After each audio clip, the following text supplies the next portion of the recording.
water. No Is spoon Bulb flashing holding? allowed. I have a magnetism towards it. I can't resist it. I have to get in the water. Alright, I'm That's, ready. I understand. Let's get her done. Alrighty. Oh, wait, hold on. Okay. Well, there it goes. All my momentum is gone. Okay. Alright, see you guys. Lonely. Okay. I am so lonely. So I was gonna ask earlier in the text chat thing, or in Discord, but to assist with the listening experience of it, I know we have a chat, and I think Trent is gonna stream it, but I don't know. Okay, so for the audio side of it, Yeah. if people could, I guess, read their roll out, like what they got. Bro, dice rolls, you mean? Just like yeah, their dice roll, like like you tell Truly to make an acrobatics check. An 18. I only roll. Yeah. A I got a 15. 15. Close enough. Woo. Yeah, there you go. My role is as the victim. Well, you are okay. the victim now. You're welcome. Instant. Now what changed? It's supposed to be a role-playing game. What role am I playing? The fucking victim? Well, But yeah, just that if people could just read their I guess their rollout. I don't know, man. You're And, asking you a know, lot. and you know, react accordingly, I guess. You're asking a hell of a lot, my guy. Well, DG just died, so There was a powerful poop. hey, that is not true. You I get to rolled roll a 3 bad 7 on a death death saves. save. Well, let me roll 2 more, see what happens. I'm Oh guessing. my God. Okay, that's a one save.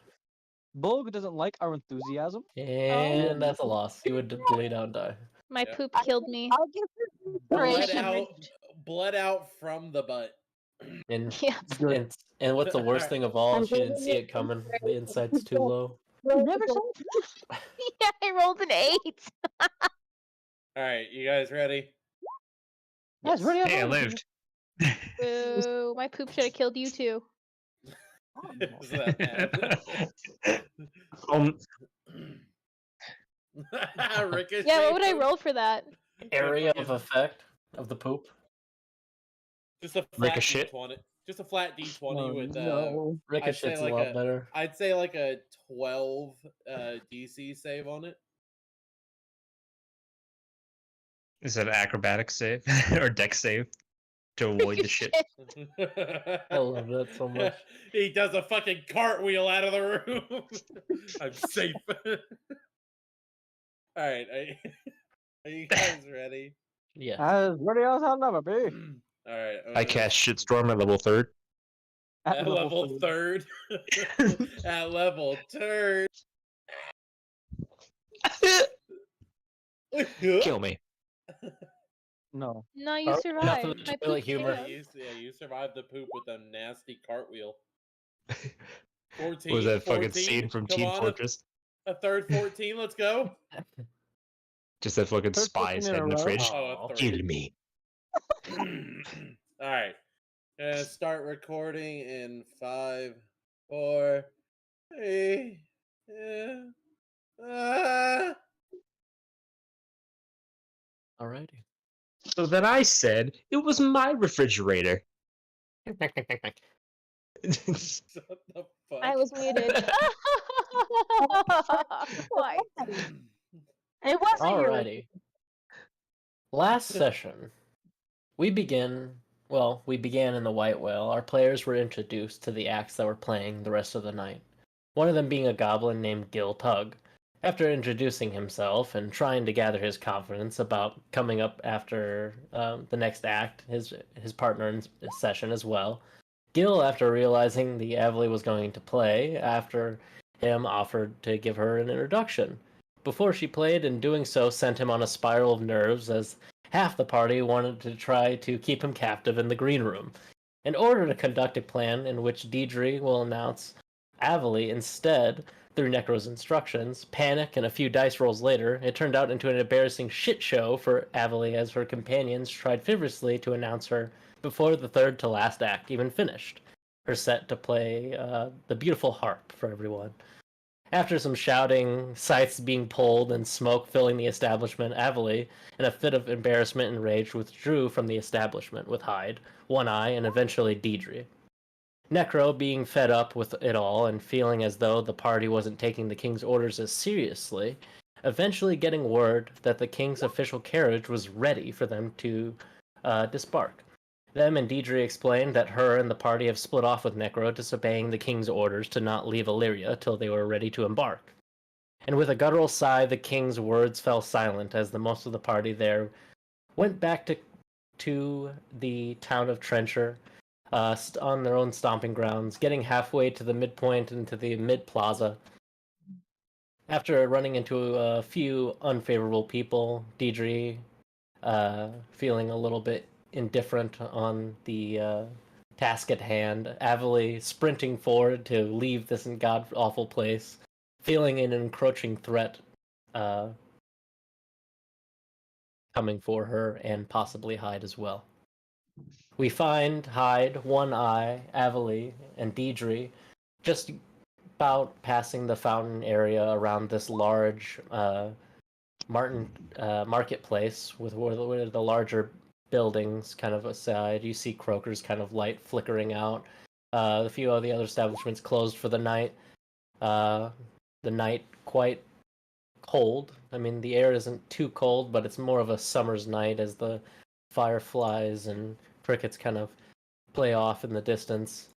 You hear the occasional sound of frogs and other creatures skittering around on the water in the ponds, a few kind of scampering around on the actual dock side of the dock town of Trencher. Avali seeming gung-ho to leave the entire town and city of Illyria as it wavers in a large towering shadow behind all of you.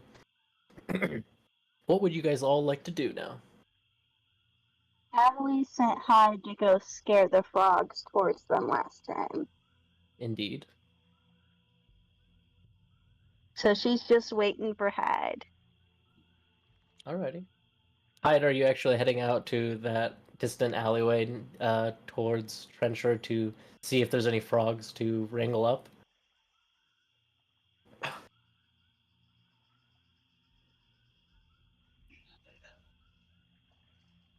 Hyde?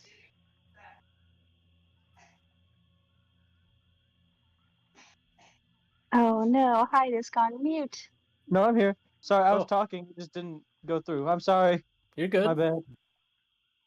The frogs. Yes, I want all the frogs. I want to intimidate the frogs. Okay. As you start zipping off towards the establishment to go find some frogs, what is everybody else doing? They are doing the frogs. No, I Not yet. am gonna make a Not mad yet. dash back to wherever the hell we came from. Oh, You're just gonna start heading back to Illyria? Yeah. I Okay. don't want to be in trouble, man. she's I'm getting the a whole only bunch one of money from the king. The last thing I want him to do is take that money away. Okay. Do you say any parting words to One Eye and Avali just kind of standing there, or you just like turn face and start booking it the other direction? Well, see ya. These She's bitches! like, fuck.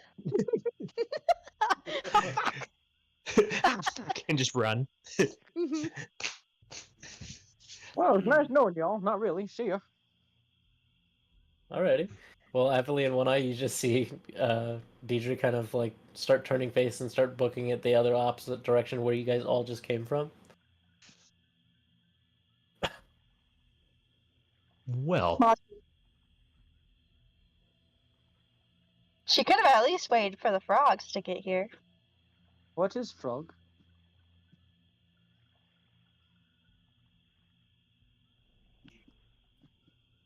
You're not here, Hyde. You left. I know. I could be in spirit.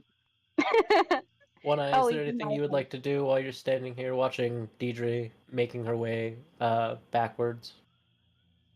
Probably just gonna wait and see what the other. Oh, because it's just me and Avily. Avily now, yeah. Correct. You guys are just about like 10, 15 feet away from the uh, kind of fountain well as you watch Hyde kind of just zip past and start heading towards Croakers to see if there's any frogs to wrangle up. And you see Deidre just kind of making her way back to the heavier, dense like marketplace with the several traveling merchants that a lot of them you guys passed recently. That a lot of them are pretty much closed up for the shop now. Besides, you did see a few carts pulling what looked to be different types of uh, flower vendors for the coming holiday. Yeah, I guess I'll just turn to Avily and say, so are we just going to wait or what? Yes. Heidi's gonna get us some frogs, and then we're gonna ride them away into the sunset. Interesting. And is that going to be the sunset, quote unquote, that way, or pointing back toward Illyria? A sunset as far away from here as possible. I see. I guess I'll just wait then. Alright. I don't mind your company. Deidre, as you start making your way towards the marketplace as well, you see, you kind of see a very awkward looking guard kind of walking kind of a bit behind you. But then now that you turn face and started heading towards him, he kind of like looks around awkwardly and then kind of stands off to the side as you kind of start walking past him as he kind of just eyes you up and down.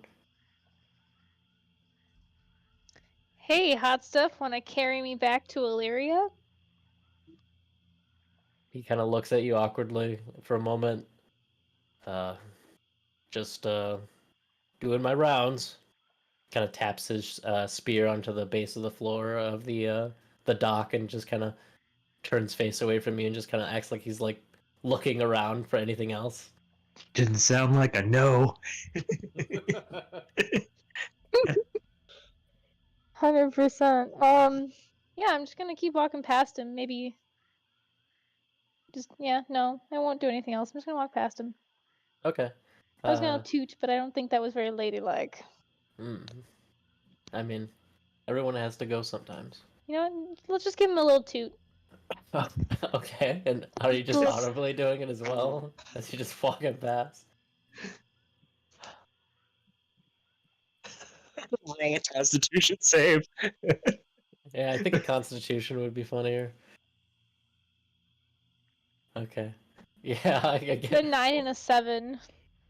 All right. I mean, it's not necessarily too loud. It's very frictionless. It's just kind of, you know, as you kind of walk by, but you kind of strut as though he heard it and just keep walking.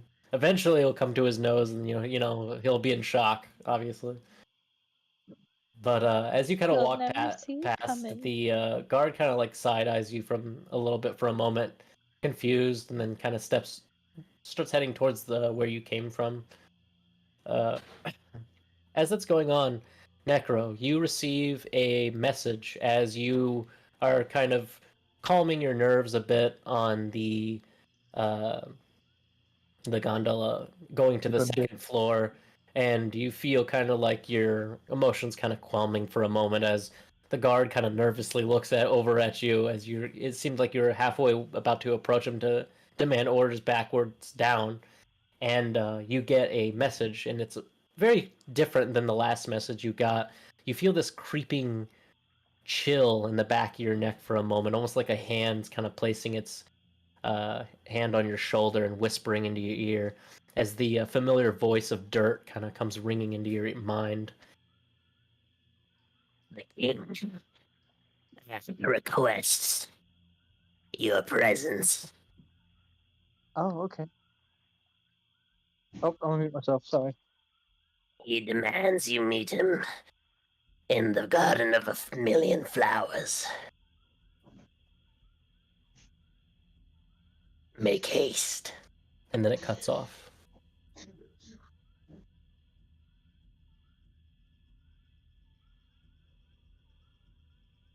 As you say that, the gondola kind of comes to a halt and kind of shakes in the air for a moment as it kind of sits there, and then the lever kind of gives way as the little ramp comes down, and then plants onto the second floor. Do you make your way to the third floor using the same way? Okay. You easily start making your way up. And while that's going on, Hyde, you start zipping your way towards this alleyway, and you see the same alleyway, but you don't see any of the large frogs on this side. And you kind of like turn around the corner to go towards like the alleyway a little bit, and you could see one of the giant frogs with these bulbing lights kind of hanged above it, with these like mosquitoes and moths kind of fluttering around and hitting it, and you see the occasional bug-eyed frog kind of look up over at the bauble of the light and kind of look at it to get a lot of the more of the insects that are kind of wrapping around it. Okay. But the frog. Wait, sorry. The frogs. Okay, hold on. I'm looking around. I'm gonna look around. Okay, you can just do a perception check for me, You can't make or an me. investigation if you'd like. They're both at 0, so that works. Okay. I got a 12. You see, I mean, the crates. You feel you see a couple of what looks like other crates and barrels kind of just off to the side, because this is towards the more edge of the back of the establishment, kind of in between these two larger establishments. And the frog just kind of sitting there with tied up off onto a lead attached to the actual building itself, with these large like hanging bolted in like railings that you can easily wrap around like a lead or a rope. You see these other crates and barrels, and you see a few of like what looks like old wrapped tobacco bits kind of just like snuffed out on the top of these barrels. You see Rope. some coiled up rope next to some of these crates, but you don't really see anything else that catches your attention necessarily. Okay, I'm going to take my maul, and I'm going to start bashing the rope. Just smashing the rope that's on the crate. Yep. Because my Okay. character doesn't have a knife in hand, so he's just gonna start bashing it. Okay. Is there a specific thing you're trying to do to the rope, like cut it up, or No, I'm trying to bash it till it breaks. okay? You just start. You can give me a strength check if you'd like, or an Okay. attack roll at least for Athletics. the rope. I can do it. I can do an attack roll. Okay. Let's see here. You kind of just Where- pull out this large maul that's like quite, very much. It's larger than you are, correct? It's about my Yeah, size. it's just a massive maul that you kind of just swing through the air. It just kind of goes. It hums with as you kind of swing it in your wrist, and comes smashing down on this bundle of rope that's sitting on top of the crate. You slam and smash it down.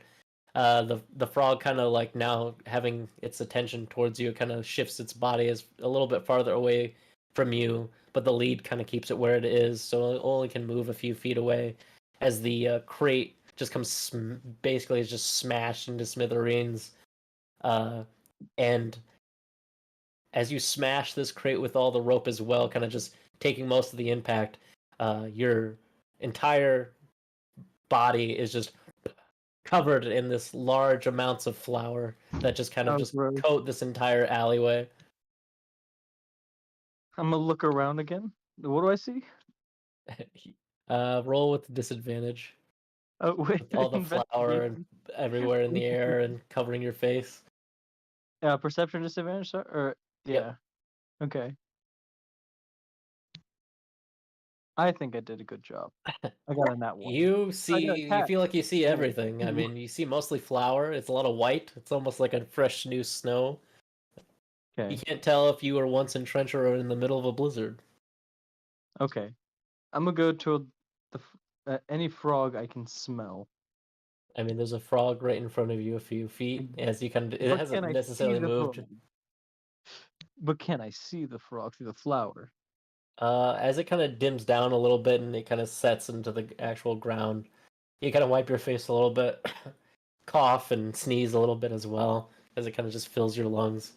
And you Okay. just see half of this frog's like side is just coated in the flowers. It kind of just like looks at it and then like looks at you, kind of just hovering in the air and starts licking at the flower on its body. Is it thoroughly intimidated?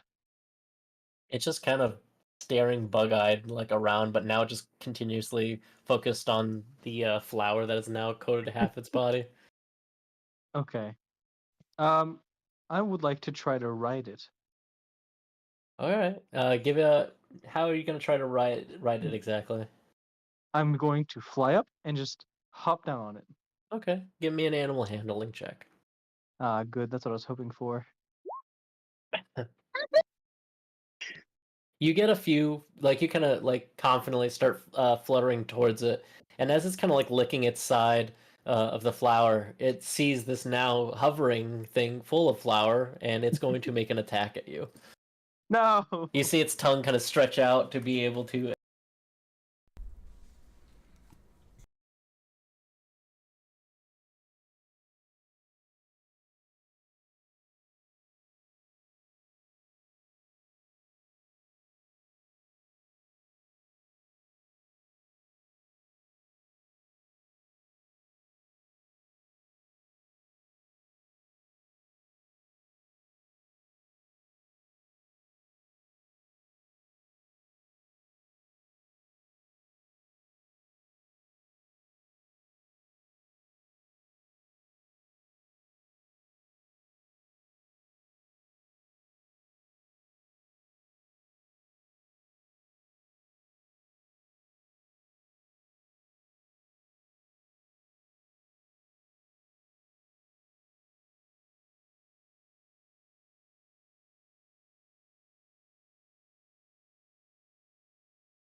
That's too damn bad.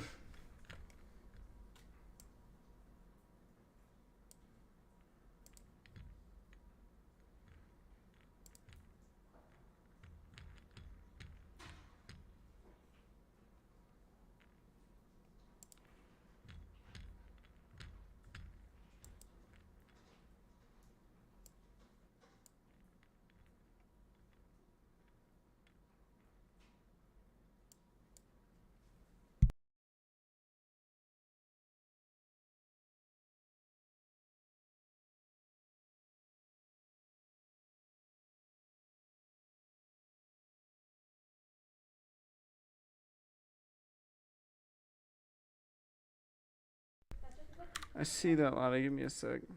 I don't know what the hell just happened. Hold up. Towards the docks. Oh no. Oh no. All right, I'm going to go and try and close, or I'm gonna try to fly in front of it. What's your And flying I'm gonna- speed? 30. Okay. You find yourself. Are you trying to dash as well? Yeah, I'll dash. Okay. It starts dashing body as well. position. It's gonna match your speed, and you get up to it like perfectly. The moment Yeah. it's kind of like looks like it's about to dive into the ocean. I grapple. Okay. Give me an attack roll as well. For grapple? Or would that be athletics? I think you have to get. Actually, no. It can be athletics or strength. I don't think you necessarily way have works. to. It's the same, its armor class. either way. Yeah. But I'll just go ahead and do an attack roll. So this, what do I get? +5. 11. As you kind of like go to where are you trying to grab it at? I'm like 'Cause it's- trying to like hug it around the neck. Okay. As you try to grab around its neck, it's very large. As I said, these are giant frogs. As your arms kind of Okay. try to go around the back of it, you feel its very slimy back, and you feel like its warts kind of like rubbing on you as you kind of try to squeeze as hard as you can and try to get a good grip on this thing, but it doesn't seem like it's getting a good hold. It's like just holding. It's like trying to grab like butter, and it kind of just slips off as you watch it just dive into the ocean. Gosh darn it. Does there any Hyde other get frogs? emotion too? As you watch like this dark circular shape kind of just disappear under the water, and then just kind of after a few 100 feet or so kind of like resurface a little bit, and you see these little bubbles just off the ocean surface that kind of just kicks its legs. Oh. Is there any more frogs? As you turn around, you do not see any frogs. You do see a large dock-like area. You see a few boats. You don't see anybody necessarily on the docks. You see more crates and barrels on the docks ahead of you. Nothing really necessarily all around besides the sounds of wildlife and a few fireflies that kind of like buzz by your head for a moment. So, quick question. Yeah. It's been a while since we played, right? Yeah, a hot minute. Why am I doing this? We're You were trying told to? Some frogs so we can run away. Oh. We were gonna ride Yeah. away. He's gonna go back to Avali. Okay. With As the you're making your bad- way back to Avila, Deidre, are you still just heading back fully to Illyria? Yeah, Okay. I'm headed to where I know that I'm not gonna get in trouble because having money's real nice. Okay. I'll get you off this map, and we'll just say that you're just about getting to the checkpoint area. One Eye and Avali, are you doing anything while Hyde's been gone for quite a long time? Probably fidgeting nervously.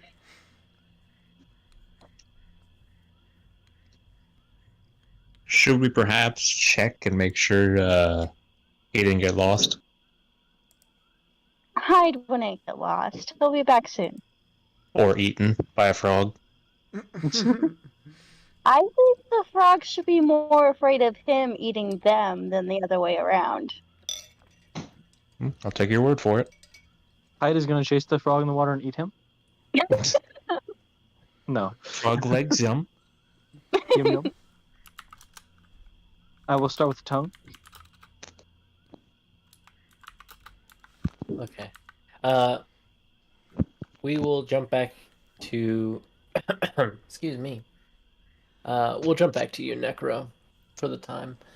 Alright. Just to settle off time consuments, we're just going to say that you make your way to the Garden of a Million Flowers with not necessarily any problems. You see, as you're getting to the third level as well, you notice not... you can hear the loud sounds of celebration, and you can hear from the distant calls as well that other people are just kind of celebrating their nights off, and a lot of the guards that are not necessarily as frivolous, but as you get to the third floor as well, you can definitely see a few guards are kind of rounding off and kind of moving in small little groups from checkpoint to checkpoint, kind of like talking amongst each other as you're kind of just walking in as well. And we're gonna move as well to the third floor. Hey, my token's there. Yay! Yes, indeed. Did you put it there? I did. Wow. Yeah. So handsome. You easily know that you're supposed to be going this way, and as you kind of just making your way through the Garden of Flowers, you just see these millions and like this kind of like open pathway, kind of like a park with large like grassy areas and just these large fields of millions of different types of flowers that you've seen probably hundreds of times since you've lived here. The smell and the aroma is very breathtaking, and as you see like a lot of the petals kind of just cascading, the large branches above from this giant tree that is the city and the crown jewel of Illyria. You can see it is very, very late this night, but the moon rays kind of cascade through the branches occasionally as it kind of brings a little bit more light to the path as you kind of walk quietly. Not a lot of people are out this late at night. as you kind of slowly approach and not necessarily seeing anybody as you continue to go across, you eventually come up to a very familiar statue. And as you come up to the statue as well, you can see a very familiar figure standing there, kind of looking up at it. The familiar outline of the king. One moment, let me just look at something real quick. You see him kind of just staring upwards at this statue, you knowing this being Kiwaya, Highwind, Lucarit's mother. She has a very, very familiar face to the king, very soft looking, long flowing hair as the statue kind of. Her expression in the statue, though, is kind of mixed with a bit of a soft mournfulness and almost a slight furrowed brow as it kind of just looks down at her son as the son looks up at her, kind of just gazing at her for a moment as you approach. And you just see the king basically just standing alone here at this statue, staring off for a moment, kind of just taking in. Necro is just going to wait because I know the king knows I'm here. I'm just gonna wait to be asked to move forward at this point. Okay. He turns around. Oh fuck! What did you Whoa! What did you get here? Make some noise next time. Holy shit! He just turns around. As you kind of approach, did you say you're just kind of standing there off? Yeah, you know, like he knows I'm there. I'm not like far away, but like I'm giving him his space. Okay. You see kind of as you're stepping forward, are you like stopping about like 10, 15 feet away or? Yeah, probably like 10. Okay. Like a good respectful distance to let someone mourn or whatever he's doing. He's just kind of staring up at her, and as you kind of stop for a moment, about 10 feet away, you just kind of hear him say under his breath, "She is very beautiful, is she not? Even when I look at her made of stone, I can still see her disappointment." Anyhow, he turns face towards you. "Necro, it's wonderful to see." As he speaks as well, you feel this echoing vibration, very familiar to you. The same kind of feeling you felt normally when the king itself, you can feel like an enchantment is kind of shimmering off of his body. And the familiar words kind of impacting your ears. You can tell that these like silent whispers underneath his breath every time he speaks. You can tell that he is speaking undead to you. Oh, nice. Well, So you get an idea that someone has cast an enchantment. Very familiar as you've talked with him many times with his counselor, kind of sitting amongst him, either giving him the ability to easily talk to you, either it was for private matters or whatever in the past. I think Necro is actually more uneasy now that he could speak to me to the point where I feel like he understand me than before. He was completely ready to see someone just get murdered. So he's uneasy right now because that's not happening. Unless it's you. Okay. He kind of just stares at over at you. He's a little bit taller than you, so he's kind of looking down at you a little bit as he kind of gazes at you. He's still wearing the very silk, long, like gown-esque, like kind of like robe that kind of like turns over his side and has this like sash as he kind of ties it around his waist.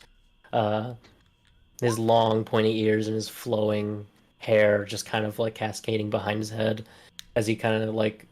It's a little hard to tell, even with the shadows as well. Almost still that imminent light of an ancient, older elf radiating in front of you, still shone very intimidating as well as the moonlight kind of and the feeling of the wind kind of blowing throughout your hair as well. You see the moon's like cascading rays occasionally peer in and out above and kind of scatter around and then disappear again as the clouds keep covering up.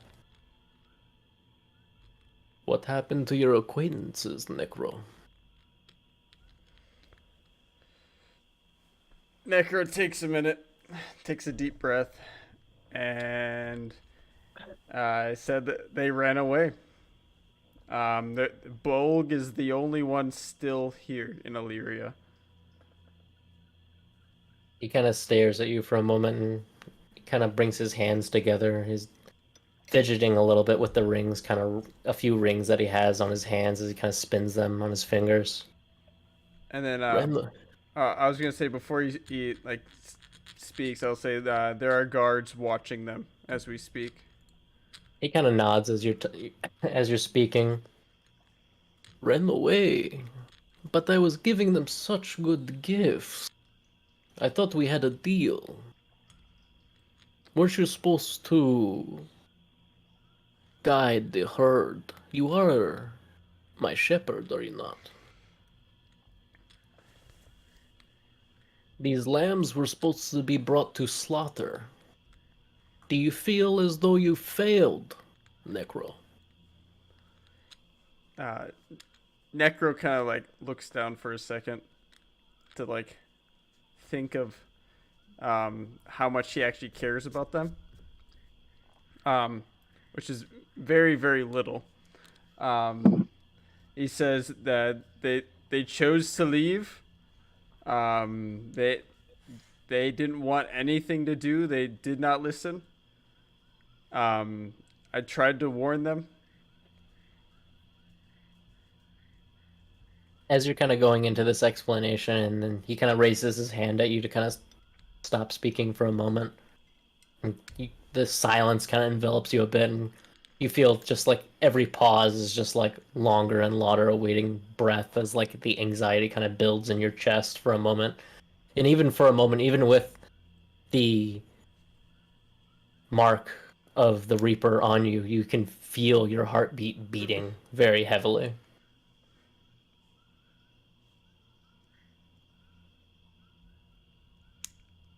As he stares at you quietly for a moment, as he kind of looks up into the air and then back down at you again.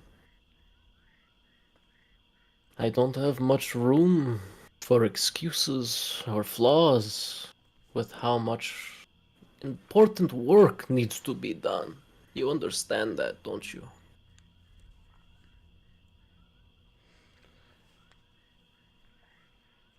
There is no room for people that do not benefit the kingdom. The job can be done without them. Is that what you believe? I think the kingdom itself doesn't need more failures, Necro. More trips, more flaws. You understand? Necro nods. He kind of turns away from you and looks back at the statue of his mother. Kind of gazes at her and then kind of looks down at the ground and kind of shakes his head.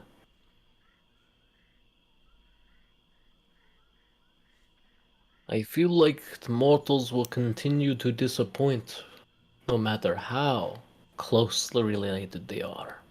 Whether it is blood, gold, contracts. It just seems like there's always something. He kind of turns back to you again. Necro. My dearest Necro.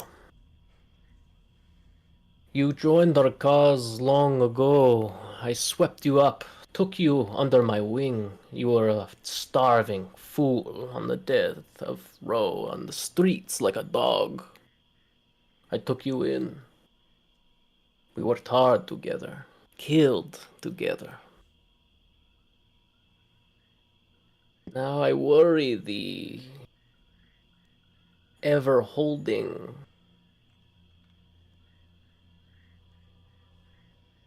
leash that this... He kind of looks over at the scythe kind of hanging off your back or your hip, wherever you have it at the moment. This god of death seems to have a bit of a pull and control on you, isn't it?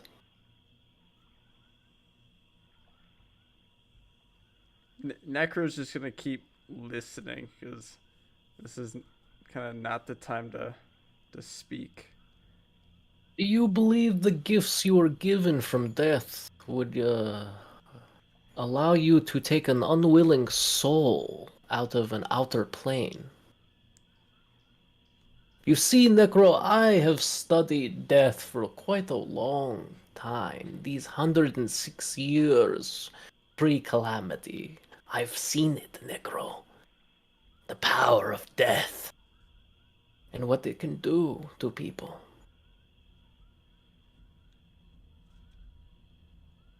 I have tried many of time to make amends with the gods, and they just seem so fruitful, unkind, useless.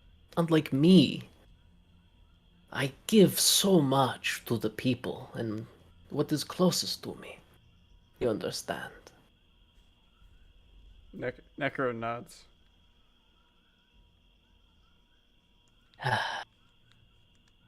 He looks back at the statue again, just feeling an amounts of disappointment.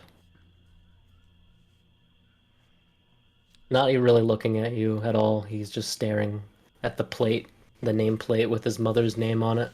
He kind of trims her name and letters with his finger. Necro, ever since I found you on the side of the streets like trash discarded from the world, I saw something in you. Something I see in all the Highwind Angels. Potential and greatness. You have never failed me since those days, but ever since this so-called death has cast his leash around your neck like he owns you. But I own you, Necro. Your broken soul was forged like mine from darkness of humanity.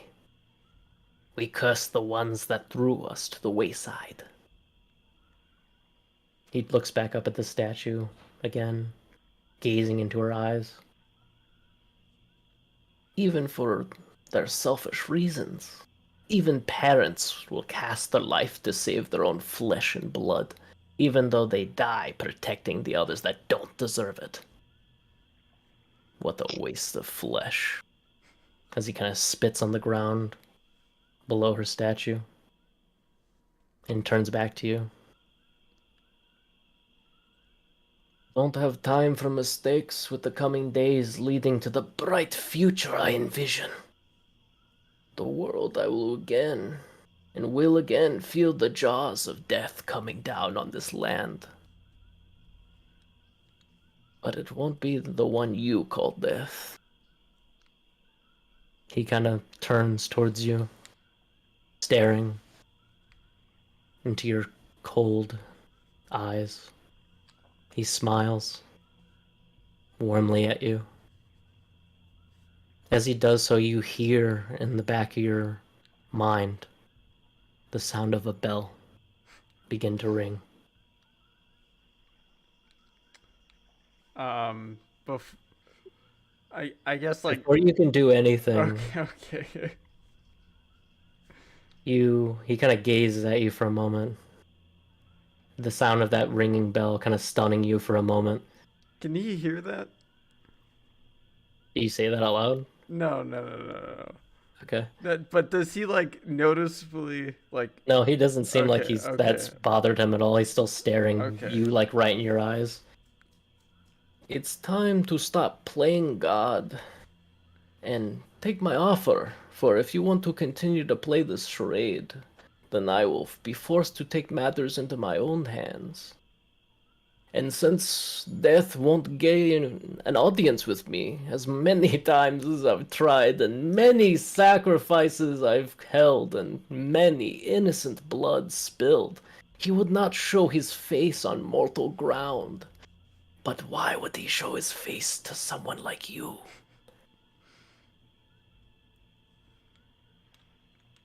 I guess when it comes to the champions of gods, maybe they will respond if I kill their mutt. And as he says that, you feel something burn in the back of your spine as something bursts out of your chest. Blood begins pouring from your chest and your mouth as you feel as though someone just took a hot spike and pulled it through your chest cavity. And as you can see, this like large, about 3-inch diameter hole in the middle of your chest as you are being stabbed in the back and being lifted from the ground as the blood kind of coagulates down as you look down and you see this bone-like spear being pushed through your cavity. Do I recognize this feeling? You don't recognize this feeling, Well, but you recognize the weapon as you kind of Okay. turn your head a little bit to the left as you see the now invisible Rumble coming to envision as he holds you aloft in the air. As you see his entire arm has given way to a bone-like spear as his hand and flesh begins to like peel away like a glove as a weapon begins to extend from his own flesh and bone, his faceless mask staring up at you as you kind of like being hovered in the air a few inches off the ground as the dark blood from your body begins to spew onto the earth. You take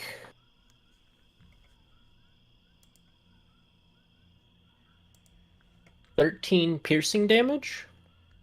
Are you still up? 13. Yep. I have 12 hit points.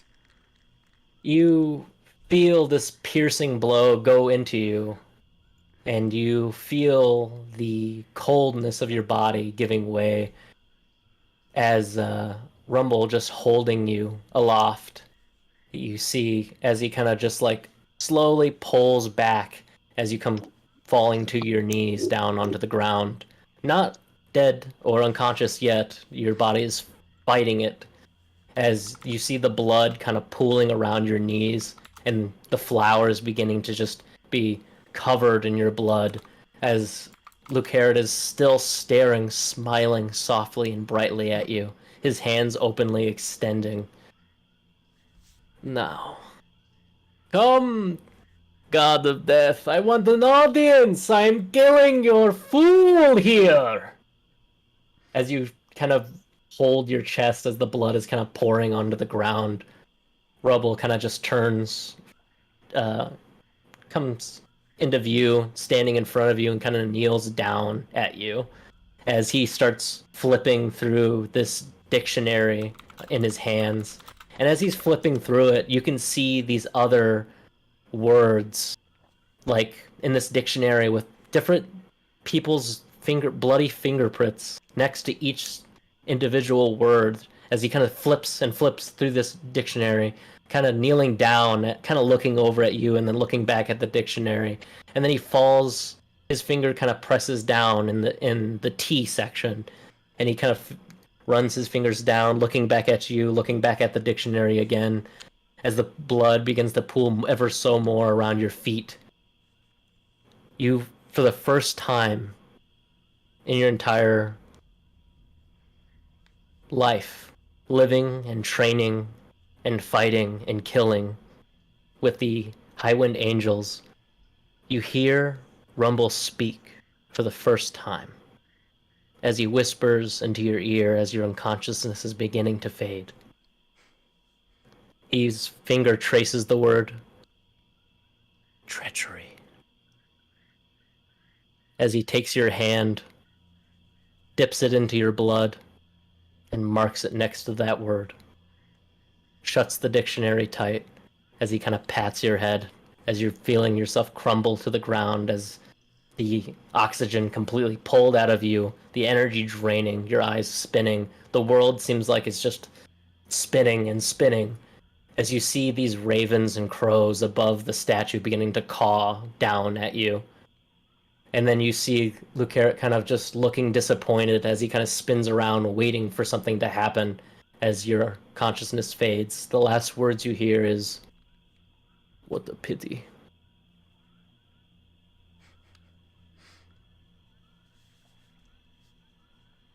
We'll go back to everybody else on the dock side. Hello, it's us. Deidre, before we get everyone back over there, Deidre, you feel a lump in your chest for a moment. And as you kind of start walking towards Illyria, you see a bunch of guards. Before you get to the checkpoint, you see a bunch of guards now gathering near the checkpoint, and you can hear alarm, not necessarily alarms, but a lot of people talking furiously, like very quickly. And you can kind of read the body language that these people are kind of looks like something's like either happening or something's going on. And you catch a few words of, "Don't let the newcomers leave. Hunt them down. Capture them." Oh shit. As you're starting to head towards that checkpoint, and you kind of like, either if you want to kind of stand off to the side or kind of duck into like the busy, well, that's not busy, but the marketplace where all like the traveling merchants are kind of just gathered at the moment. Can I try and kind of just pass through the checkpoint without necessarily being noticed? There are a lot of guards at this thin checkpoint area. Okay, As I so it's said, more it is kind of like, yeah, it's very dense. You notice as like just a moment ago, it didn't seem like there was much people. Now it seems like a lot of guards are like starting to like gather in certain areas around these like heavy checkpoint areas. And you see just like word getting about, and then people like pointing off and like sending off a few more other people into a direction, and you just see a few people actually like donning armor and putting a few helms on. Oh, geez. How hard would it for me to be? I'm assuming like there's tables of armor and stuff at this checkpoint that everyone's starting to slowly take from. Mhm. Could I try and take some and try to blend in with everyone else? You would have to get pretty close to everybody else to get to those. If you're willing to try to sneak past a bunch of people that are rushing kind of by, you can try. Yeah, I'll try. Okay. Roll a stealth for me. Which one are we going with? Are we going with the 6 or the 23? Well, was that just? It was just supposed Well, let to me be a roll flat. normal. I had it. Yeah, I was gonna say. Aw, Okay. damn it! Well, I got a The 6. 6 was meant to be. as you start kind of like bring yourself low to the ground and start shuffling towards the checkpoint, you kind of like, as you start making your way towards it, and you don't even get that far, and you don't notice this like knot in the wood of the actual dock, and it kind of just trips you, and you kind of fall down and just like hit the ground of the actual dock, and then just like face plant super hard, and you could feel your knee get scraped, Ow. Shoot. and you'll take 1 point of damage. Damn, out of my 8? Correct. I'm at 7. Okay. And you see more guards kind of shuffling around and not really noticing you because they're all just like trying to listen in on what some higher levels generals are kind of talking. And as you're a little bit closer now, kind of just lowered to the ground, you hear a few of them just say, Don't gather in too many places. We're trying to keep them together. Don't raise suspicion to the other commoners. We don't want to raise any problems or necessarily any issues. Just small band parties, spread around, bring word. If you hear, don't attack and engage yet. We need to make sure we have numbers on our side to perfectly capture them. Okay, here's what I'm gonna do. I have an ever-smoking bottle. I'm gonna pop Indeed. that baby open. Okay. And And then you're gonna start just letting it billow out around you. I'm gonna stay on the ground. I'm gonna stay low to the floor. Okay. on the dock, and I'm just gonna start letting it billow out until it gets pretty dense. Okay. It starts billowing out, and as that's happening, Avely and One Eye, you are heading to the alleyway where you saw Hyde kind of just zip by, and Hyde, are you heading back to them as well?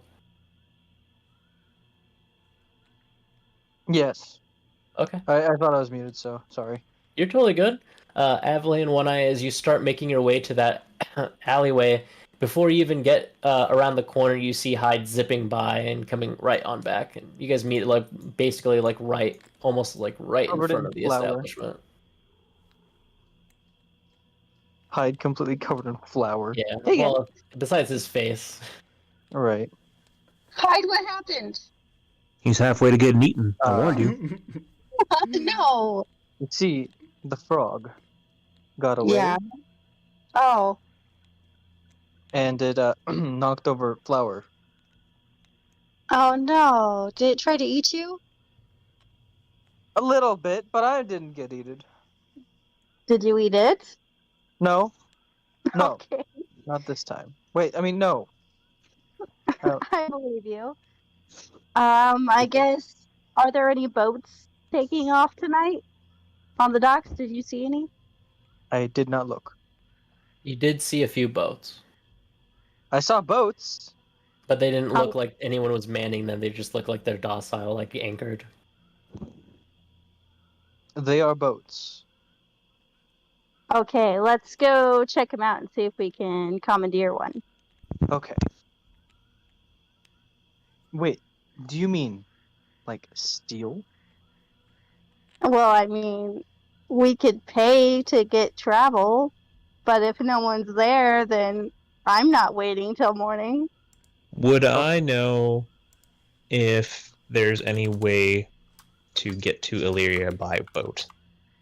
I would assume not. Yeah, no, not to Illyria. I mean, you could get close to the outer forest of Illyria, but it would be a trek back. If you're Right. taking it by Don't ship see. or boat, I did give everyone a world map with all the Well, I different can't- locations. But basically, if you went and left the dockside on that edge, I guess you could technically take a ship or a boat all the way to the edge of it, but then you would have to climb up a cliffside and then get into a large, like, very thicket, like, forest, and then you would eventually push through that and then get into the more cut down civilized area of Illyria. Then you would have to get past a checkpoint there and then get pushed in. Yeah, none of my character would know all that. Yeah. I haven't been here long. I know very little. Well, you did come in on a ship, and you did see that large kind of cliff face surrounding this side of this like kind of side of the continent a little bit. You didn't necessarily see much besides the large cliffs up ahead and kind of like a few like lazily beaches that are not necessarily large beaches, but kind of just not even big enough probably for like a ship to be anchored at. Maybe a small paddle boat, but nothing like that size. Right. Okay, if that's the case, I'm just gonna say, are we not going back to Illyria? Are we just completely writing that off? I figured perhaps the others would still need our help, perhaps? I'm a little lost. Well, I didn't sign any contract, so I think I'm just gonna head out. I mean, technically none of us did, but you did take the gold, didn't you? No, I didn't. Oh. I did, but he can just toss it, so. As she says that, I go over and I just toss it to the lake. You're a little quiet. What's up? He tossed the gold. Oh, okay. The coin, it's just the symbol that has the like embroidery of the crown of Lyria on it. Okay. It's not There we necessarily go. gold. It was just used as a token, basically like a credit for like the large businesses that are Right. here. Yeah, no, Hyde's just gonna take it. He's gonna throw it into the lake or ocean. Well, if you start heading, are you all heading over there? Because one I kind of stopped and just was having a conversation before you guys just started going off onto a ship seeking a voyage. Yeah, I Right. was kind of holding up. I mean, you could toss it into the well if you'd like. It's right there. Can I make a athletics check to yeet it? Yeah, you can yeet it or flick it, however you want to do it. I want to just put it in my palm and just throw it. Just baseball whip it. Exactly.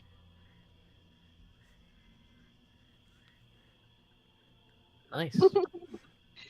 You kind of just flick it into the air, it kind of cascades and perfectly lands right exactly where you wanted it to go. Bloop. Into the water. Nice.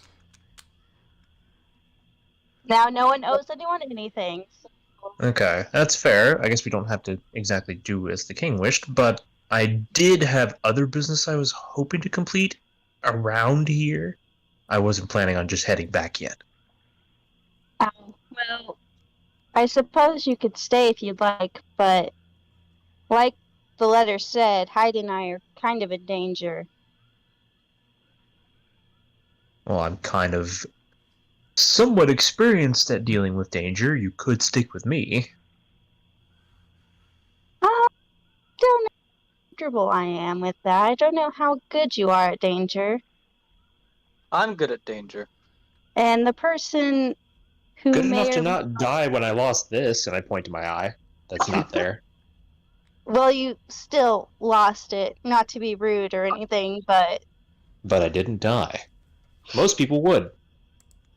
Hyde is just nodding along in the conversation. the person who may or may not be after Hyde is very dangerous and has large disposable people on his side. So I don't think one man is enough. As you guys are kind of talking, you can hear small conversation kind of talking back and forth and inside Croakers, and you see a little bit of light kind of flickering off, kind of cascading off into the open area where you guys are kind of just kind of conversating as the doors kind of stay closed, but the light that kind of peers through under the door is kind of just lighting a little bit of the area near where you guys are kind of having a conversation. Interesting. If you're so hellbound and determined to flee to wherever it is you wish to go, I guess I can't stop you. All right. Well, you're welcome to come if you want, but if you have other business, then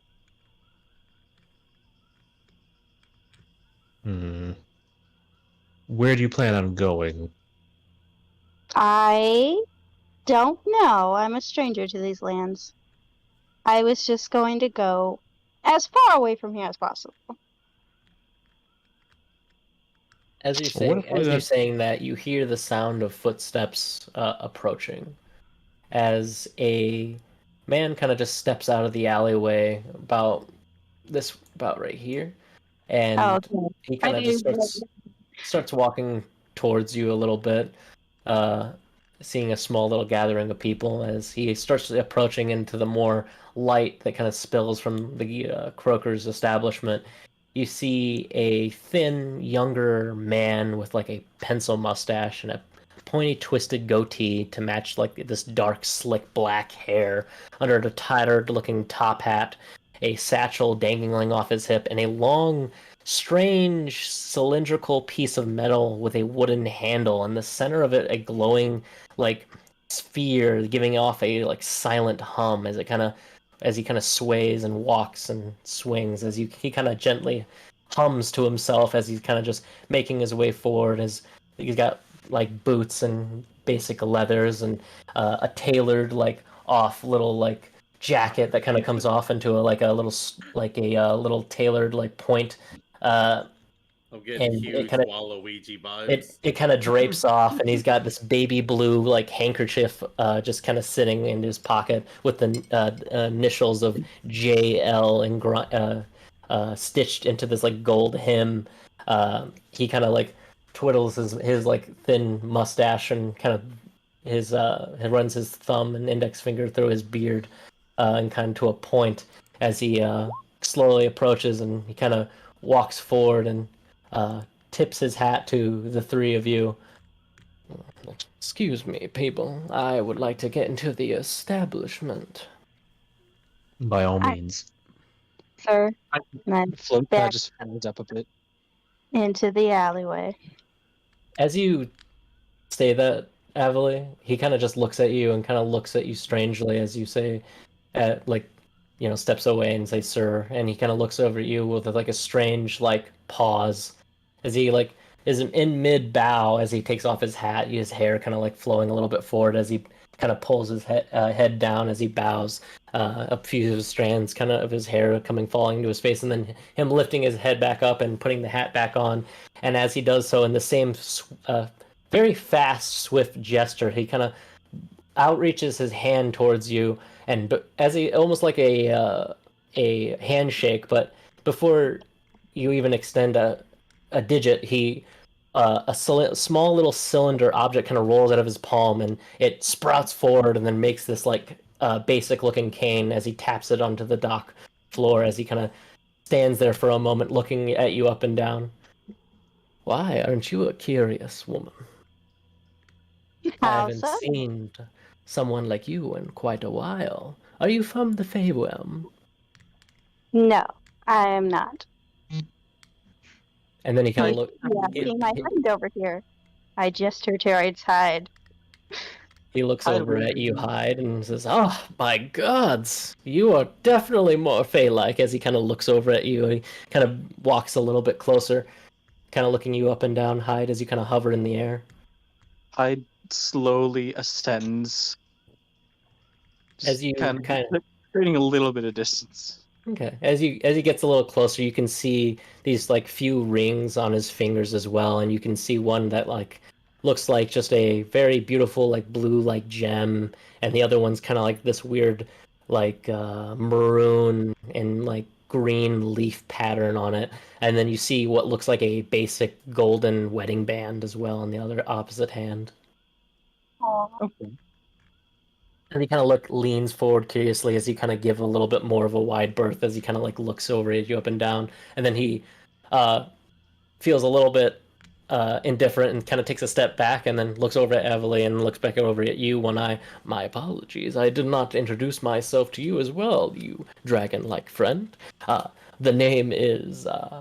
He kind of looks over at everyone and then does a little bit of a curtsy and then does a spin as his hands kind of gesture out in like a bit of a jazz hands like motion. John Lash is the name. In exotic animals is my game. Like eyelashes? Exactly. As he beats his eyelashes at you. You're a traitor. Traitor? He kind of That's- looks over at you.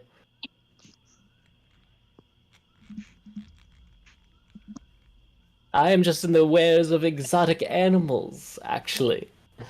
Is anybody looking for one? A possible new pet? A new inquiry? Not at the time, at least not me. Well, Ah, if you consider Fey exotic animals, then I would ask you if sentient beings can actually be considered animals, because that's kind of despicable. despicable, I dare say. I mean, I don't necessarily try to put anything with a consciousness into a cage, per se. Just try to stay towards more the mammals or more exotic kind of beings. I'm a bit of a collector myself.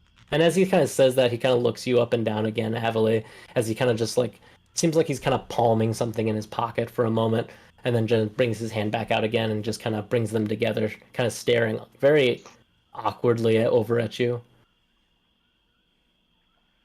Well, it seems that we've gotten out of your way. I think you should continue about your business. So, Indeed, business is important. I know that the king casted what was it? Protection from good and evil? Correct. Hold on. I'm just trying to make sure. I think Oh, never that's mind. means Yeah. Fey celestials. Okay, I was just checking. Making sure that was still a thing. Yep. It would technically. What's the duration on that? I believe you said for 24 hours whenever you Yeah, cast it. it should be 24 hours, so it's getting pretty close to being almost up, but it's still pretty late at night. I got you. As you say that, Evely, and he kind of like rings his fingers together for a moment. Business is important, and he kind of looks over at you again, and then pulls out a what looks like a rolled up piece of canvas. And you know what? What was your name again? He just I said you, never gave Evelyn. it. I understand that, and I gave mine, so isn't inquired to give yours? Well, I never asked yours, so I guess that is true. And as he says that, he kind of whips the canvas in his hands for it to unroll. And one eye, as he's kind of standing off to your side, you can see like perfectly what he has in his hands. And as he unrolls this, what looks like a rolled up piece of canvas, as I did say, as he unrolls it, it looks like a once painting that was like someone took like a knife and just kind of cut out a circle in the canvas. As he kind of unfurls it, you see a very beautiful painting of Avali, a younger looking Avali, in a very lovely gown, kind of just looking a bit nervous in the painting, just awkwardly standing there. And you see, cut off from the painting, two hands on the shoulders, kind of just from what two other people could have been standing behind her in this painting that were just cut asunder from this, as he kind of just looks over at the canvas in his hand and then looks back over at Avali and then back at the canvas again. It seems that business has found me, my dear. I'm going to run away. Descend. The moment you try to run away, he pulls that cylindrical looking object from his hip and aims it at you. It begins to hum very loudly now. One Eye, you are the only one that has an idea what this is, and you know for a fact that this is some type of firearm. So he's catching a spear to the side. Okay, Yeah. we're gonna start this. They're gonna start this right off then. I'm gonna need all three of you to roll initiative for me. Okay. I will say that spear is in hand, I understand. as it has always been. Jacob's in the mood for killing today. right. I've been very excited for this session. As far as I'm excited to kill you all. No, he doesn't want to do that. He just wants to get this story going. Very much so. No, he doesn't want to kill you all. He just wants us dead. It's just a lot of people's decisions are starting to come to light now. Avali. I didn't do anything. You're the one who embarrassed me and chased me out of the building. You didn't Damn. see me. Avali are on it. Avali and I are on it today, apparently. Goddamn. Good thing. We're getting out of there, Ed. We're used to this.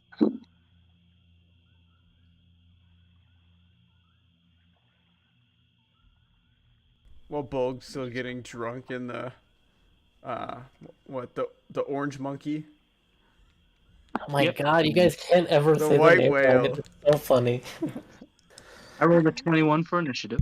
I see that. Oh, As the firearm is kind of pulled and then you ready your spear, we're gonna jump back to Deidre for a moment. As Deidre, you're kind of as the smoking bottle begins to kind of fumigate around you, and you see a couple of guards kind of looking at it strangely, but a few of them kind of just not really care or notice, and you feel kind of some of them kind of like whisper to themselves, "Fog's coming in kind of early," and they just kind of talk amongst themselves as it kind of starts rolling thicker and thicker. They don't necessarily notice it as much as it starts getting larger and away from them as you see these guards kind of like slowly starting to dissipate. Okay, I'm gonna start just kind of crawling behind them, trying to get past all them, because apparently they're too stupid to recognize that this isn't the fog rolling in at its normal time. Oh, you're just gonna start sneaking past them then? Mm-hmm. Okay. Let me in! Give me a stealth with advantage since you have the fog to roll with you. Oh, thank Bob. Oh my lord. Good one. You start making your way. You feeling pretty sneaky.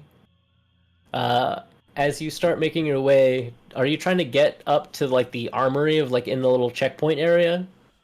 I'm trying to just get through the checkpoint. I'm not gonna take anything. I'm not gonna so you're interact just with gonna anyone. walk past it. At this point with that roll, she's just going through the fog, going, Don't be suspicious. Don't Don't be be suspicious. suspicious. Don't be suspicious. Don't be Exactly. suspicious. So are you just trying to instead of just trying to gather like armor to blend in, you're just walking past the checkpoint to try to get through?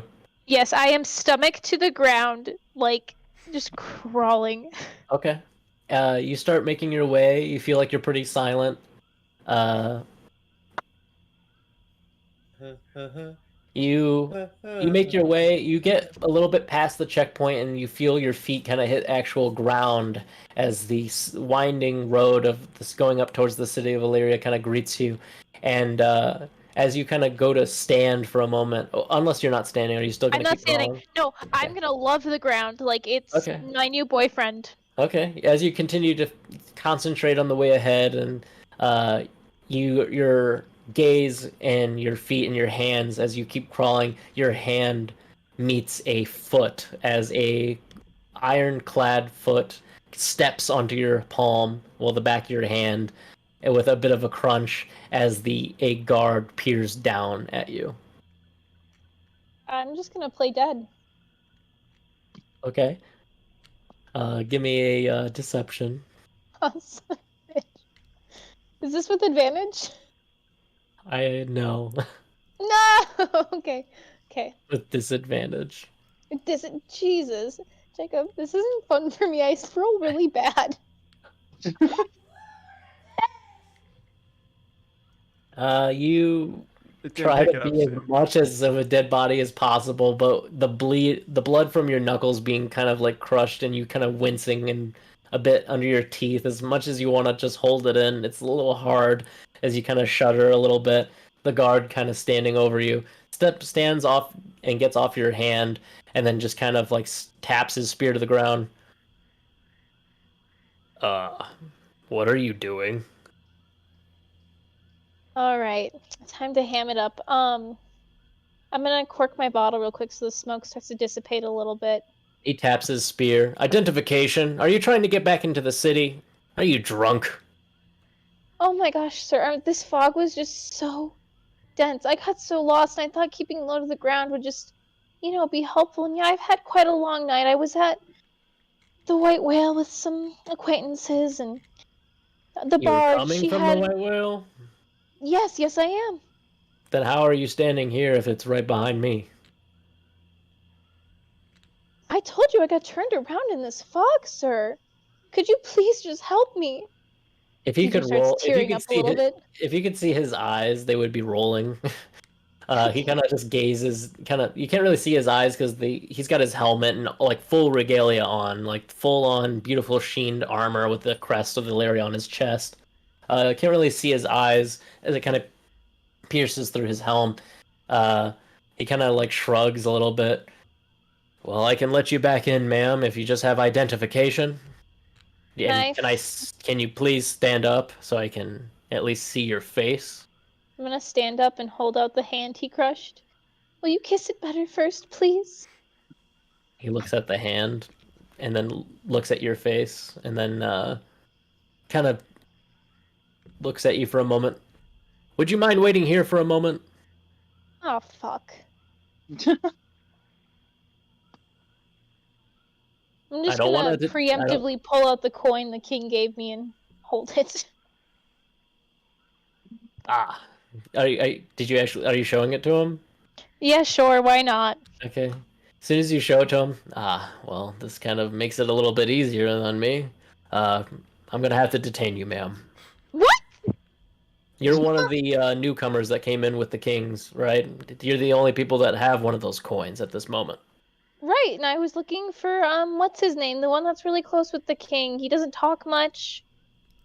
We got separated, and I was just looking for him. We have been given orders to detain all the newcomers that were under the king for some reason. I believe that you've broken some sort of law. So if you don't want to I've never even left the city limits. Ma'am, if you do not want to be detained by force, I will have to ask you to stand over here inside this checkpoint with me. Bitch. Are you coming with force or none? I'm gonna hold the guard's hand and kind of lean up against his shoulder. I guess I'll come with you. Okay. Are you actually going to be just walk with him? Yeah, I don't really want to fight. It's me against how many other people right now? Well, at the moment, it's just this one guard standing at the checkpoint. You don't necessarily see another guard because all the other ones started dispersing out into other units as this fog started rolling in. What's my chance of rocking his shit? Um, I mean, he's got a spear. That's all the weapon you really see. You see that he's got what looks like a small pouch on his side. You see one of those familiar bracelets on his hand that you saw the general put Bolg into that like bubble. Bag tag Okay. him. Okay. I'm gonna try and cast how do I even pronounce that? Can I just ping Testicle it? punch. How do I ping it? That one. Thaumaturgy. Yeah. Alchemy. What are you trying to do? I think I'm There's gonna a lot of try different and things. I'm gonna try and kind of set him in a daze so I can just walk past him where he is kind of trapped in this loop of just Set him in a for like up daze. to a minute of like he thinks he's walking me over to detain so I can just walk past him. Can you describe how you would do that with the How I spell? would do that, of course, I would cast it on him. And in that he would see that I agreed to just keep walking along with him. And I was obeying every order, and I just sat and was just the perfect detainee. Yes, I was a little annoying. Because that's just me. But other than that, Yeah. I listened to his words and thought he was just. The service was 10 out of 10 with this one. Mhm. Well, with the with the description of the spell, necessarily you can't necessarily make him do anything or Oh no, I'm not trying to make him do anything. I'm just trying to make him like see that so I can just kind of sprint away. just use it as a distraction. I mean, Yeah. you can make like a color effect or a sensory effect or like a little bit of flick of fire or We'll do someone a nearby sensory to effect. distract We'll him. make him. Let's see, You can have like sensories a like smell, a sound, A tingle. vision. Yeah, shoot. Yeah, we will, a distant voice, the crackling of water or something. we'll do a distant voice. We're gonna, everyone loves old ladies. Like, you can't tell me no one loves old ladies, so I'm gonna try and make him hear just like a generic old lady voice. It's me, Grandmama! That's just calling out to him. Yes, it's me, Grandmama! Help! I've cracked my hip! I was trying to bring you dinner from your beloved family before you went on duty. Grandson, will you Oh come boy. help me? I mean, I would look, I'm hurt!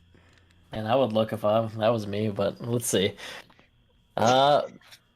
Okay. The guard kind of like turns his head as he kind of shifts to the other way. As he like for a moment looks over at you, and he just like for a moment you hear a whisper in the helm as, "Grandma," because he turns around like looking awkwardly, and he kind of just like awkwardly looks left and right.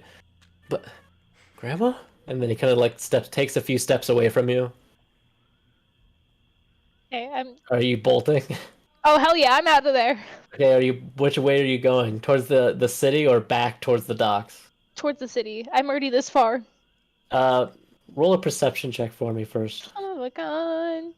With advantage, disadvantage, or just normal? Just normal, a flat roll. Perception. Nice, a Let's lovely go. 19. Before you start bolting, you can even see while he's kind of like turning his head distracted, and even when with that near conversation, the spiraling roads as it starts making its way towards the city of Illyria, you can see many of small platoons of guards heading this way. Are there any trees I can hide in and or behind? Not from here to there. It is very open and not much hiding spots. Besides a bush that's like literally right like a few feet away from the building you're standing next to.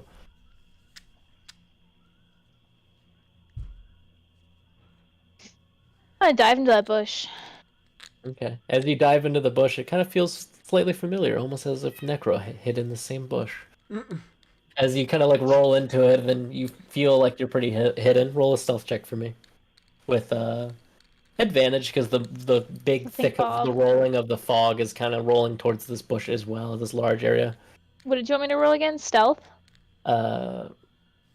Yes, Okay. with advantage. 18! Oh, Nice. I You love feel this bush! very confidently hidden as the fog still is rolling around you in this dark, kind of like the shadow behind this checkpoint. You hear the guard kind of like, oh, well, I mean, my grandma died like 2 years ago. Why would she talk to me? Anyway, and where'd she go? And then he starts making, you hear his feet kind of just disappearing off into the distance. Damn. That poor You guy. still see lots of platoons of guards starting to make their way towards this checkpoint from the city of Illyria. I'm just gonna wait it out until they're all at the gate. They're Hopefully. pretty far out, so you're going to be waiting there for like probably a good 10, 20 minutes. That's okay, I got my notebook to draw in. Okay. As that's going on, we'll cut back to Avali, One Eye, and Hyde, and John Lash. I will actually move us to an alleyway so we can have a little bit better of an idea. Alrighty. I do have to start getting ready. Okay. One moment.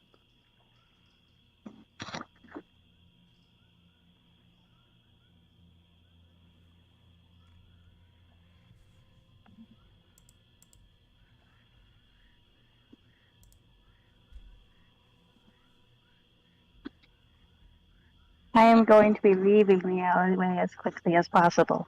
Okay.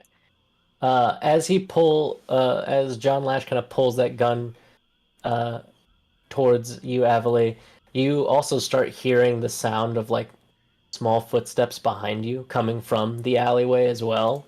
As you see these hooded, small-sized figures start like coming creeping out of the shadows. We'll say it's about here, and these are about here. You can put your tokens down as well.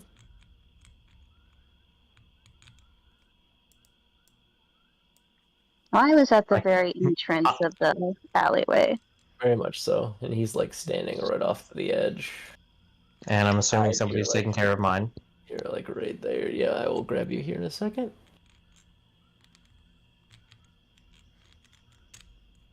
One Eye, you're kind of just like basically to the left side of this dude as he kind of just pulls a firing arm towards Avali.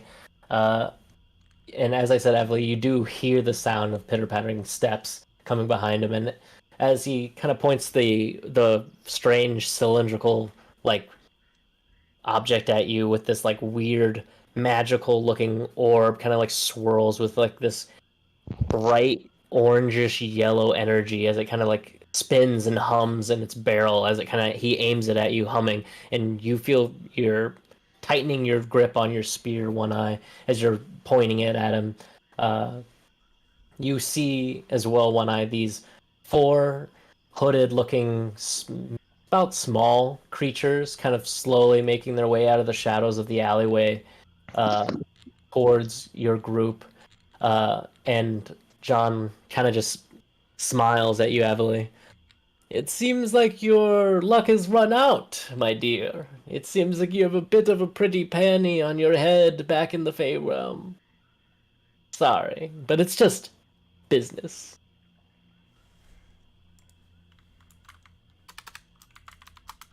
I am not talking to him because I have my back to him running away. Are you... Wait one moment.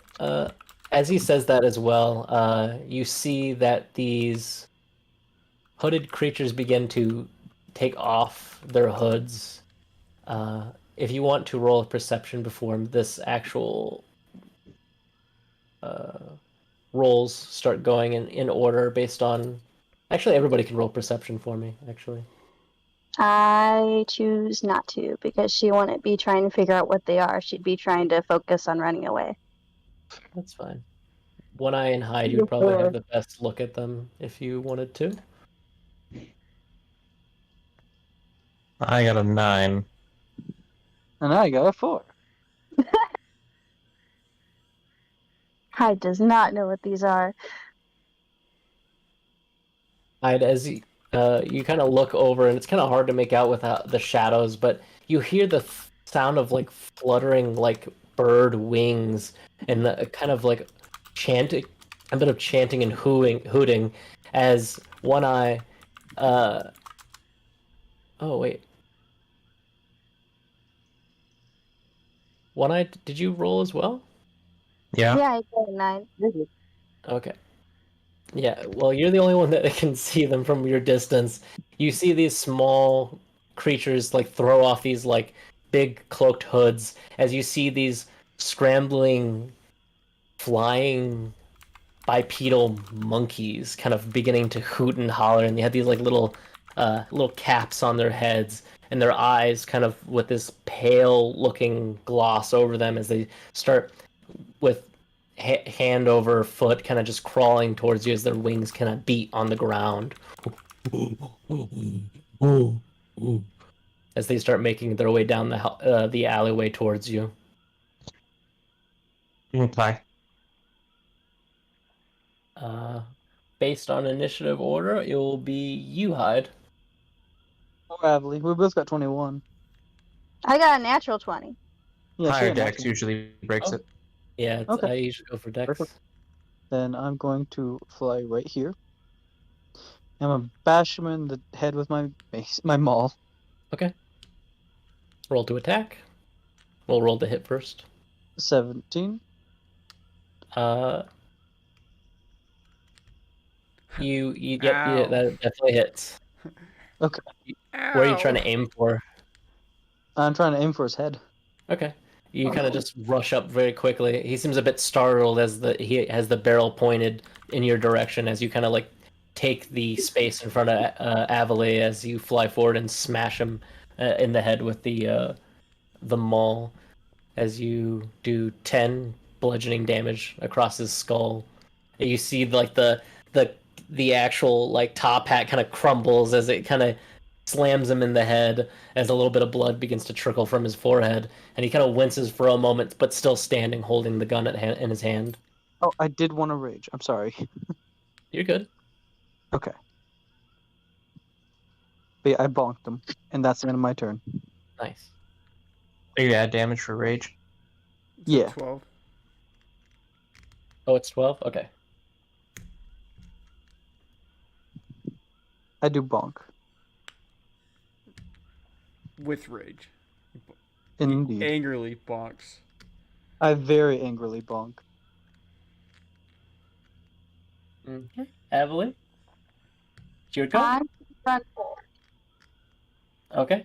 As you start making your way that way, are you going to 5, 10, 15, 20, 25, 30? Are you going to dash? You see No. these flying. Well, they're not flying at the moment. You see these monkeys with these wings kind of beating and hooting and hollering at you as they kind of just crawl feverishly towards you. I'm going to stop and cast sleep. Sleep. Sleep. Yeah. All right. Alright, so how many hit points do these front two Is monkeys this in a line or is it like an area? It's an It's area. Where usually? So it's only it's only the front two monkeys. Okay. And 21? Yeah, and it's based off of hit points. So Yeah, the one with the least amount of hit points is hit first. correct. And then you subtract it from my amount, and then you can do the second one if I have enough points. Yep. Well, you will. What's your magic kind of look like? How's it look? It probably looks like dust, because I would have had to grab some sand from my bag and toss it. Fairy dust. Okay. As it kind of like scatters across and kind of envelops the two in front of you, you watch as the two actually fall asleep. They begin to like their eyes kind of look a little bit heavy, their arms kind of droop forward, and their wings kind of stop beating as they kind of lay unconscious onto the ground and begin to snore very loudly. And then I'm trying to. She rolled 21 sleep powder. yeah. Man, I just wanted to give a status effect. Sleep. There we go. And there we go. They both One eye, you sleep. better follow up that bunk with something hefty. Is there anything else you want to do? You moved, you cast a spell. Was there anything Can I else you... cast? I mean, if you have a bonus action or like a... Can I cast vicious mockery on the third monkey closest to me? Not the ones asleep. What is Vicious Mockery? Is that a spell? Or is it like Yeah, a cantrip? it does. Yeah, it's a cantrip. It does psychic damage. Which Is monkey are you that trying to do that to? the one closest to me past the sleeping ones? Okay, so this one right here then. Yeah. Alright, perfect. Go for it. Is it an attack roll? Yeah. Let me find it. Or just like it happens and they have to save from it?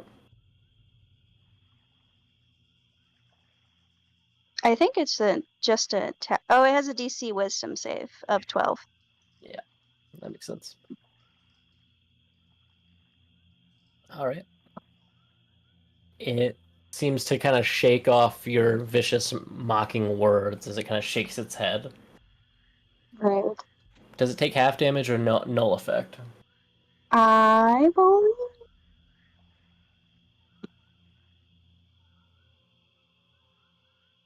If they succeed on a Wisdom saving throws and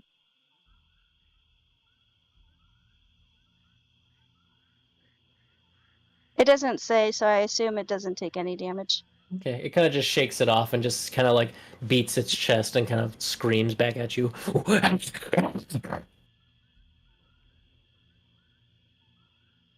Then that will be the end of your turn, and then one of these monkeys that is asleep will go, but since he's asleep, he's going to try to wake up. Nope. I don't think they don't even have that option. Actually, Oh yeah, wait, no, they don't. Never mind. they have to be woken up Yeah, that's true. Because either with a hit or or a dispel. The or damage. first, Yeah. the second monkey doesn't because he's asleep. This third monkey that you tried to vicious mockery with, it begins to hop forward and is going to take a bite at you. No. Does a 7 hit you? No. It kind of bites down at the air, and then you kind of dodge out of the way out of it as it kind of nips at the air around you and kind of beat the ground and like kind of throw dust up in the air angrily. And then the other one's asleep, and then this one's gonna start making his way 5, 10, 15, 20, 25. He gets about there, but doesn't get up to you. And then it will go to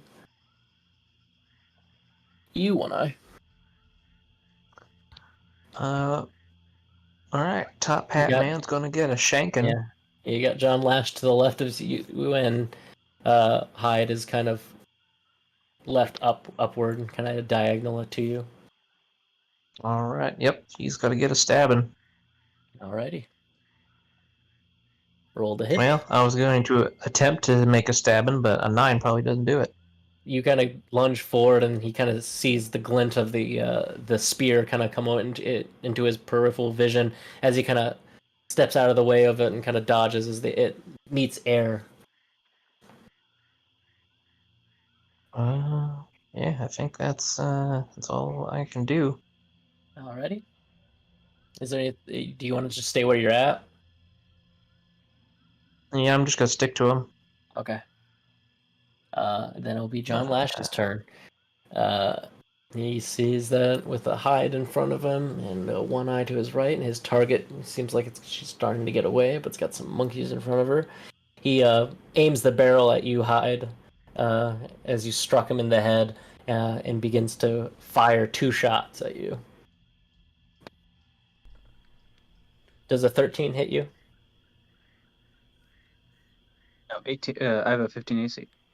It fires, and the sound of this barrel blasting so loud in front of you, before it even fires and expels, you hear this humming and this thing that he holds in his hand, and it begins to whirrs in a light.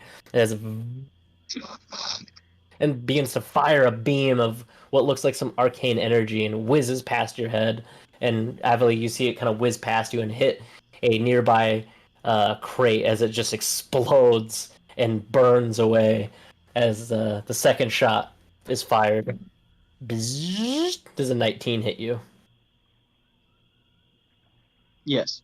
It strikes you kind of like bit in the chest as you kind of try to zip out of the way out of it. You kind of taken aback from the first shot and the sound kind of deafening your ears.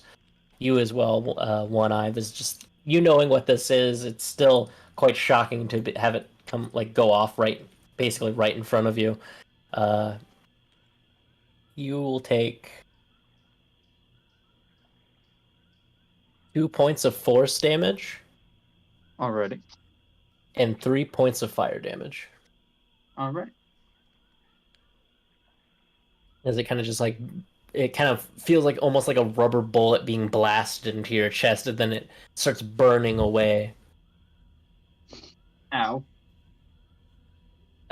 And he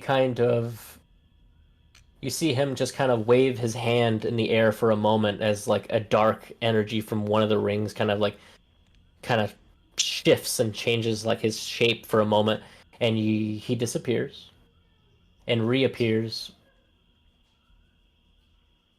20 feet away from you and about 5, 10, 15, 20, 25 feet away from Avali as he kind of just gets out of both of your guys' range and just appears about 10 feet behind you, Hyde. I've got my own tricks, Pixie. It will go back to the top of the round as well. Hyde, you're back at it. Being called a pixie. What was that? That Hyde is going to be even more offended from being a pixie, and it's going to further his rage. Okay.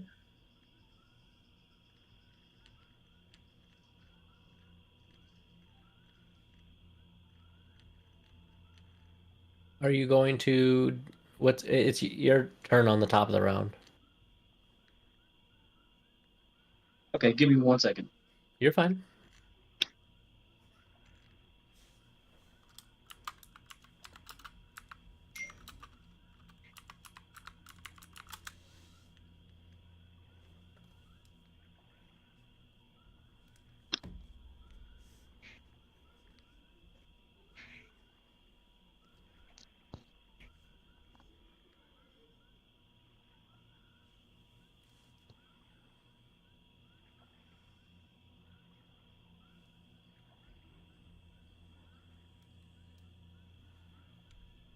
Sorry, roommate's sick, so I'm trying to check in on him. But anyway, I'm back.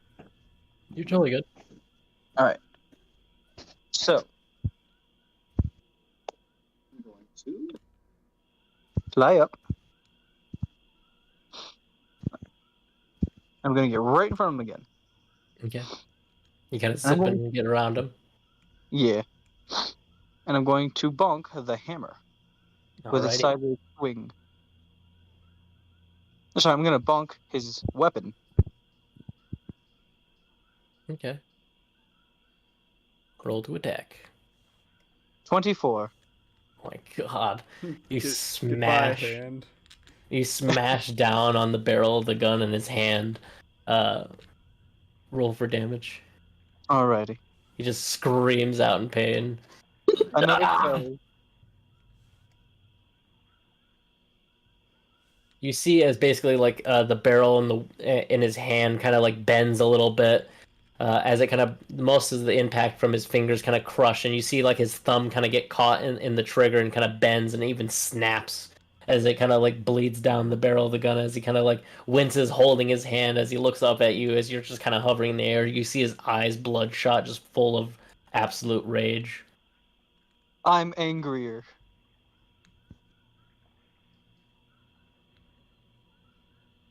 Is there anything else you would like to do with your turn? No, that's all I can do. Okay. I And then it'll bonk go back to you, Evely. I'm going to dash past the monkey. Okay. You are going to take an opportunity attack. Yes. You're okay with that then? Yep. Okay. A Assuming it's natural not a 20. sleeping one. What? Natural 20 on this bite. Goddamn.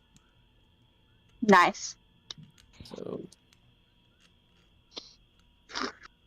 the monkey just kind of, as you're running by in a bit of a daze and just trying to get away, it lashes and wraps its arms and head around your running leg and bites down on the back of your calf, dealing 7 piercing damage.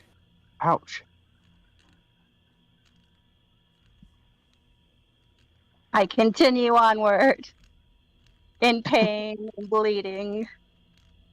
Yeah, you kind of shake it off and just it kind of stays put as you kind of like kick it away and start running past, and the other two just kind of sleeping heavily as the other monkey's just looking at them like irritated that they're just asleep in the alleyway. You can wake them up if you slap them. As you start rushing past, and is you going full dash, and that's all you're gonna do with your turn? Yep. Alrighty. Then it will be the monkeys again, the ones that are up. John Lash kind of like looking past them. Get them, you fools! And they will actually start taking wing into the air. Once I eat you, I'm gonna eat those monkey things too. They get about there for that one. 5, 10, 15, 20. Yeah, both of them get up zoom fast, and you can see them very much quickly getting up to your own pace, and you can definitely feel that they're them approaching and nipping at your heels as they begin to fly and hoot and holler as they're chasing you down. That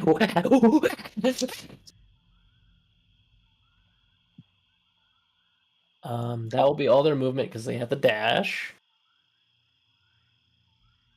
The other two are asleep. And then that goes back to you, One Eye. Your target has how kind far blinked of away? Yeah. How far away are the monkeys? the monkeys. The closest one to you is the two sleeping, and they're about 5, 10, 15, yeah, about 65 feet away, and the other ones are about 95. Okay, well, I guess I'm just gotta run up and fuck his name because I can't get to the monkeys at this point. I don't know. I thought he said he's gonna run up and fuck the monkeys. No, please don't. No, definitely not. Okay. No, I'm good. I'm gonna see if I can make this guy here. Make him feel the pain. Make him feel pain. He's had his head bonked and his hammer or his gun bonked. Damn, nah, not happening. 9 again. You kind of lunge forward, and then he just easily sees it coming this time as he hears your heavy footfalls coming forward as you spear him. Are you gonna actually get behind him? Because if you do, I would consider that a pincer attack, and you can have it with advantage if you'd like, since you have a companion across from you. Yeah, I would do that for sure. Okay. You can re-roll that attack roll then. There we go, 15. You strike forward with a 15, and it grazes his cheek, but does not find placement. As he kind of dodges and smiles at you, his blood kind of pouring from his head now, and you see his hand kind of beginning to shake as he's holding this revolver in his hand.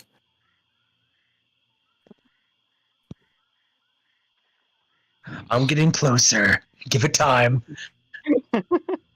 I'll dodge you as much as I need to, lizard. We'll see. You've done a hell of a job dodging me. He kind of just looks at you and just with anger in his eyes hide. I just give him a giant toothy grin. As does Hyde. Okay. It will go to John Lash's turn as he steadies himself again. Now kind of seeing that he's a bit cornered here. He's gonna fire 2 shots, one at you, Hyde, and one back behind himself at you, One Eye. Does a 15 hit you, Hyde? Yes, that hits exactly my AC. Alrighty. You feel the power of the shot just kind of blast and kind of clip you right in the wing as you take 5 force damage Damn. Okay, and I'm gonna take a lot more than that. and Alright. 1 fire damage as it kind of sizzles off your wings. Alrighty. And then he's gonna turn face to you, One Eye. He doesn't even turn and look at you. He kind of just swings the gun barrel back behind him and fires. Does a 14 hit you, One Eye? Not. Did you say no? No, I have an AC of 17. He ain't touching this. You just watch it just kind of bounce off your armor, and it just kind of like whizzes onto the ground, and you watch it just hit the dirt and kind of burn and fizzle out. He looks a bit worried now as his hands begin to shake. As his hands are shaking, you hear the sound of like the clittering of like the gun kind of rattling in his hands as the arcane energy begins to hum. You also hear Avali. You hear the sound of what sounds like galloping hooves Oh no. off in the distance, kind of coming from your direction where you're running, as you see a large shadow kind of come peeling across the corner as you see what looks to be a dwarvish man riding a goat or a ram as it begins charging head first at you. And Zach, would you like to describe what this man looks like? All right. Yeah, he's about 4'5", 4'6". About on the stockier side. Looks kind of young for a dwarf. Long red hair with the, I guess, medium length, full beard, mustache combo. The iron clasp in the beard, iron clasp in the hair, braided, obviously. Wearing what looks like a like an acolyte in a temple would wear. More, I guess, a little gaudied up, like he's got some kind of personal money behind it. All right. Can you describe the ram that you're riding as well? Big curled horns, just mostly brown fur with the a reddish tint to it, and just the tuft of white right on the forehead of it and on the chest. You see this galloping towards you, Avali, as the sound of its hooves begin louder and louder, as you hear it just neighing very loudly and bleating, just over at you as it's beginning to charge forward, and you hear just like its nostrils flaring as you see this dwarvish man beginning to ride headfirst into you. If you want to roll initiative into this initiative as well, Zach.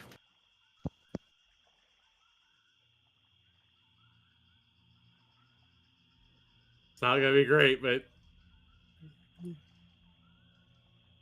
13. That's good. yeah, You're on par with One Eye. 13. And where am I at? You are about 5, 10, 15, 25, about 30 feet away from Avali. Above or below? Above. Oh, I see me now. You see these two flying I'll monkeys drag mine zipping on. towards her. I'll drag mine onto there. There we go. Now I can click on it. Oh, was it not letting you move it around? No, not the one you put out there, but Oh. it lets me put it let me put my own out there, and now I can use it. Okay. I can get rid of this one then. Alrighty. Oh, that one was mine. Oops, my bad. Here. You get rid of that one. I'll put mine out there. Okay.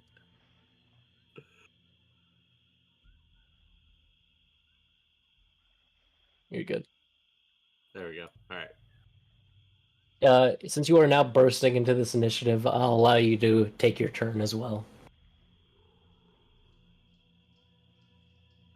All right. Let's see.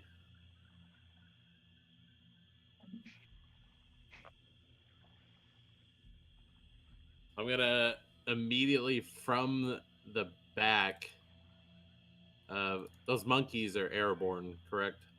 They're only like about less than 5 feet off the ground. They're just kind of hovering. Riding straight in. 5, 10, 15, 20, 25, 26. Riding straight in. Can you give me initiative for Bugger as well? I can roll a d20. Yep, you can roll a d20 and I can tell you what to add. It should stay +1. So 18. All right. I'm Seems on like Bugger's it. going first. Bugger begins charging forward. If you want, you can have him make just a ramming attack. He just needs. I mean, you only need like a 5 feet head start, and that will give a +8 to the roll if you're just ramming into the one of these monkeys. Yeah, I'm wanting to ram into that one there. Alrighty. Yeah. Are you still on the back of Bugger as well as you're just slamming into this monkey? Yeah. All right. Bugger just kind of like full head on charges as it begins to bleed even harder and brings its horns down and kind of leaps its feet off the ground a little bit to catch it into the air. Roll to attack with a +8. What's the I don't have a character sheet for. Okay. You're fine, I got it. It's just a d20 roll and add 8. So an 18. It slams into this monkey. Roll me 3d10. That'd be an 11. You slam into this monkey. You watch as Bugger just kind of full on like catches this monkey off guard as like one side of its horns just clasp it into the side of its head as it crushes its skull out of the air, like basically like slapping a mosquito out of the air as the monkey just hits the ground unconscious. Hell yeah.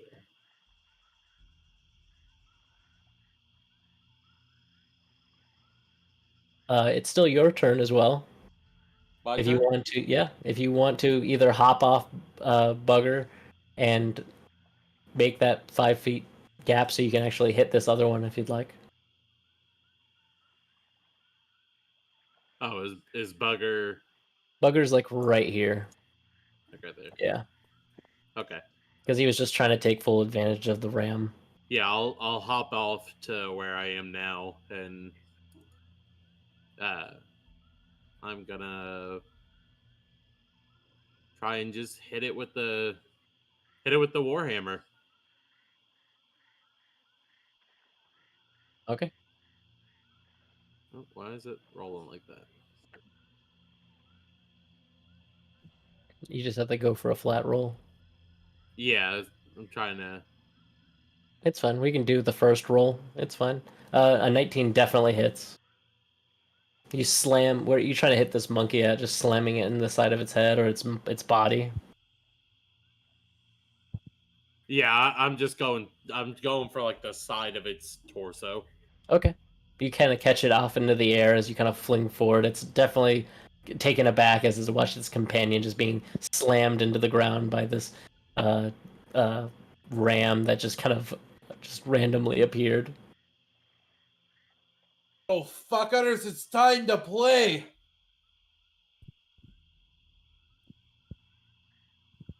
Roll for damage.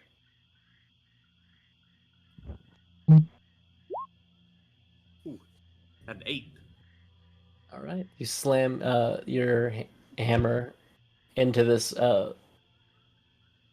this monkey as it kind of just like fidgets in the air for a moment, but it kind of like grabs its like body. You feel like its ribs kind of crack and push inward a little bit, but it still flaps its wings and breathes heavy as it's staring over at you.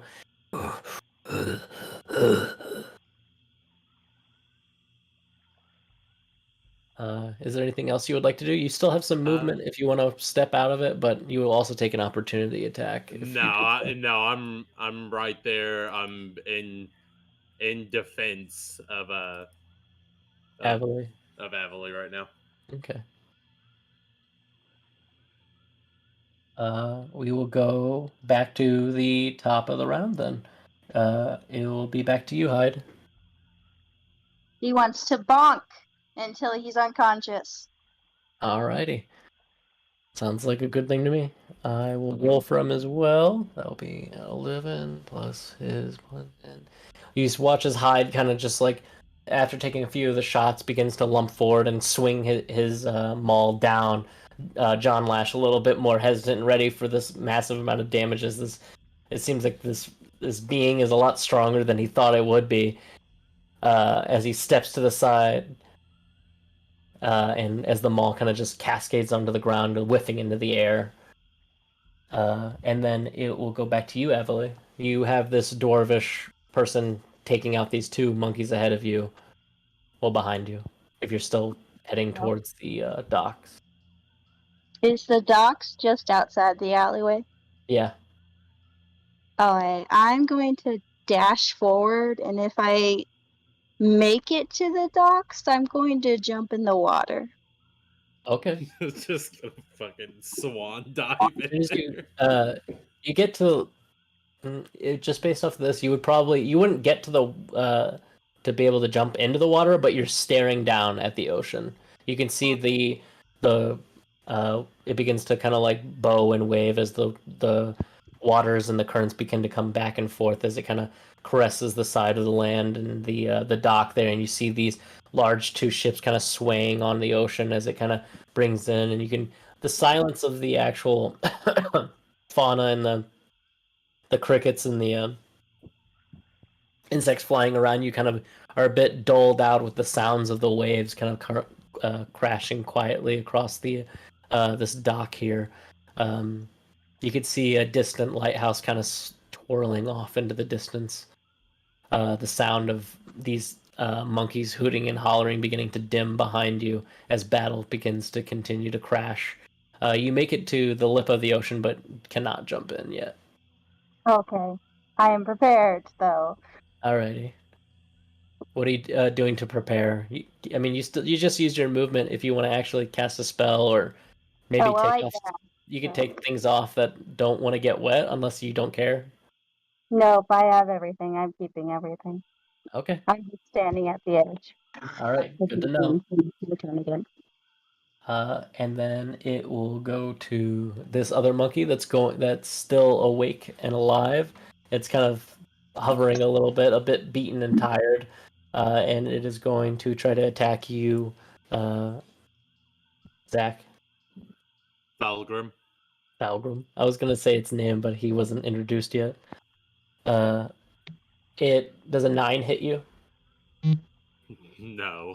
It tries to bite and scratch as you hold your shield and warhammer back, basically almost like a toddler just being pushed back. You've barely even given any force to it as it kind of just tries to scratch and bite and gnaw at you, but it just kind of is flimsy in the air as you hold it back easily with your shield, holding your whip, spinning your hammer in your hand. My shield's on my back right now. Oh, never mind. You're just kind of holding it back with your hammer then. It will be your go, One Eye. The spear to the back. Alrighty. I'm assuming he hasn't moved, right? Nope, he's got his back to you. Yep. You can do it with advantage as well, because Hyde is still hovering there trying to bash his head in.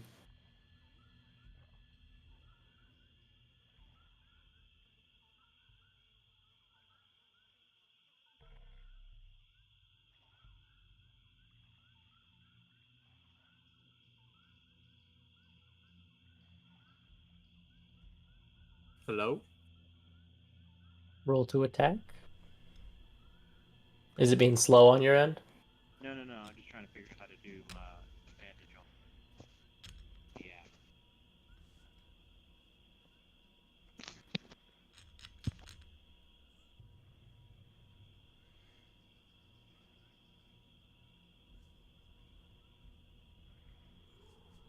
Yeah. A 20, not nat. Right. You strike true, and where are you trying to hit him at? Back if I can. Just middle of the back. So we refer to as a dirty 20. Alrighty. Roll a nice damage there. You feel like your spear takes place and just pierces through him.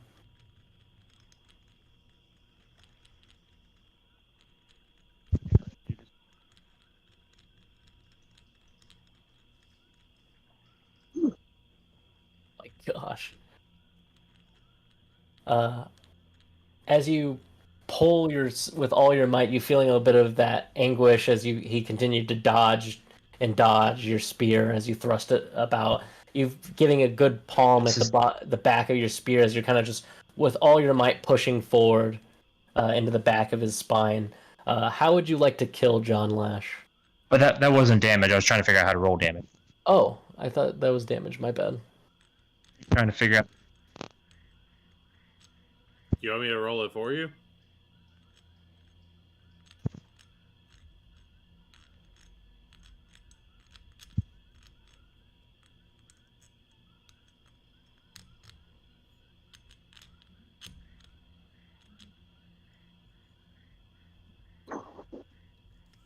Add a D4 to it because I'm putting my mark on. Okay. And D4 for your mark as well.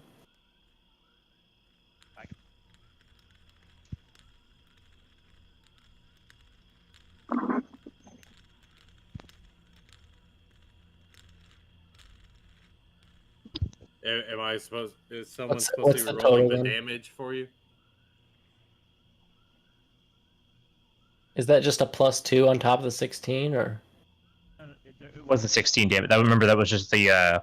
I was just rolling again. I just ignore that roll. That 16 is just an attack roll. I was just seeing if I could make that, and then click on the something to show the damage.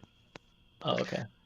So it's still a 20 to hit, and that's 2 damage on top of whatever I think the spear is a D6 if it's one-handed, which it is. Mm-hmm.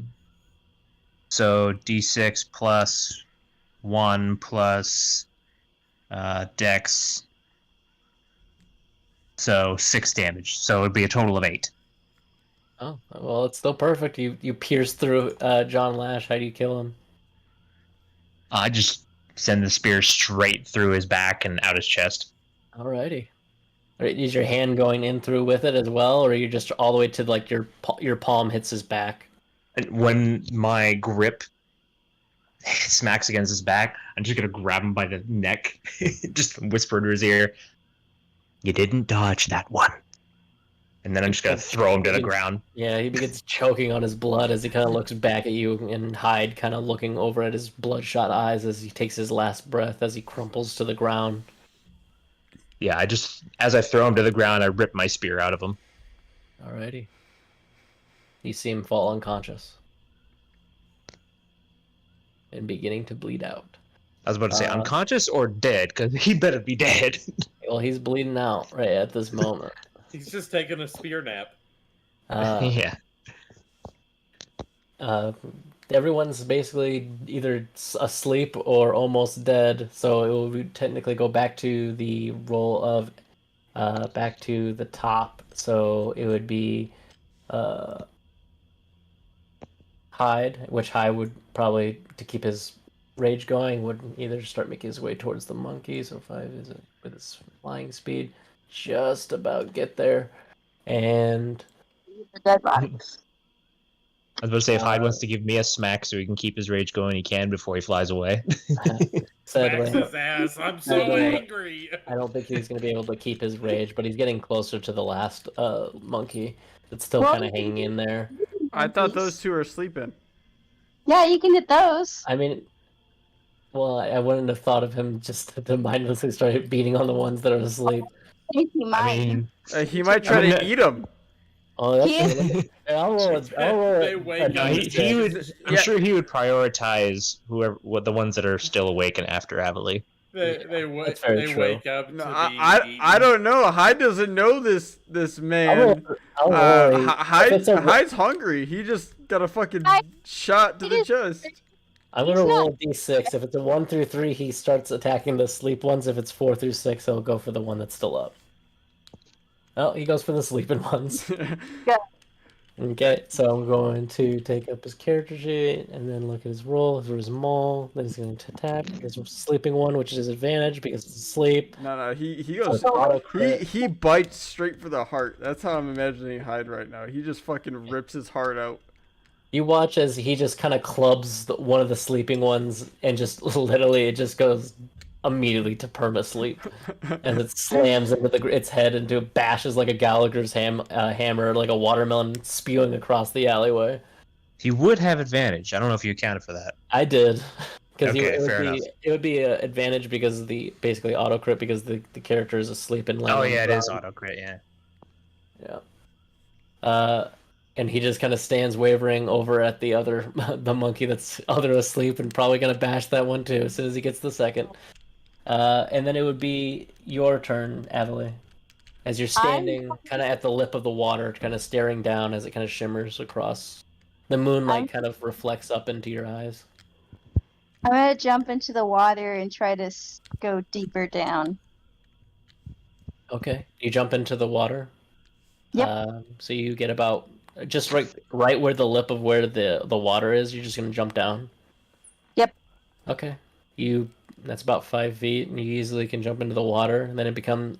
Do you have any specialties or lack of? You don't have to have like difficult terrain in the water, do you? Is it the free movement for you? I have a swimming speed of 30 feet, and I can breathe underwater. Okay, there you go. You immediately dunk into the water about 5 feet. You're completely submerged.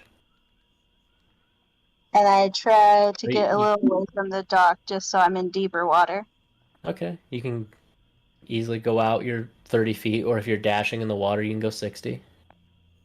I'll go 60.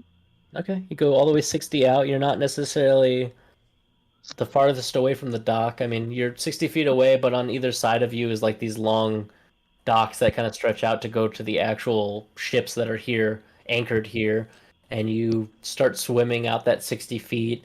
As you do so, you can see as you swim, just like kind of fish kind of scattering across, and you see these like lily pads that are kind of just in moss kind of. Are you going deep under the water, like not trying to stay towards the top because there's like a lot of moss and like lily pads? I was trying to get deep underwater because the monkeys are flying creatures, so I thought if I was underwater, they couldn't get me. Okay, you can easily dive like 5-10 feet if you wanted to down. You won't necessarily go out that full 60 since you dived a little bit first and then went forward, but that's fine.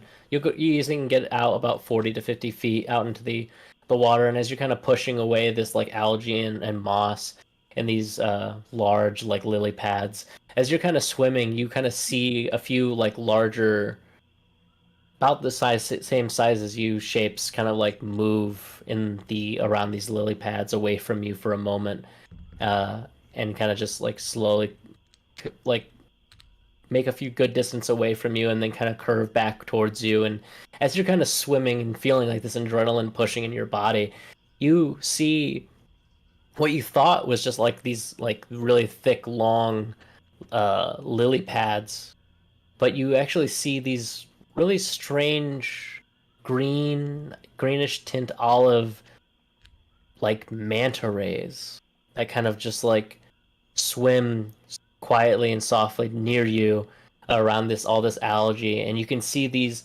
They look kind of like a manta ray, but its shape is almost like directly shaped like a large lily pad, as it's like shaped with its the the little chunk of like the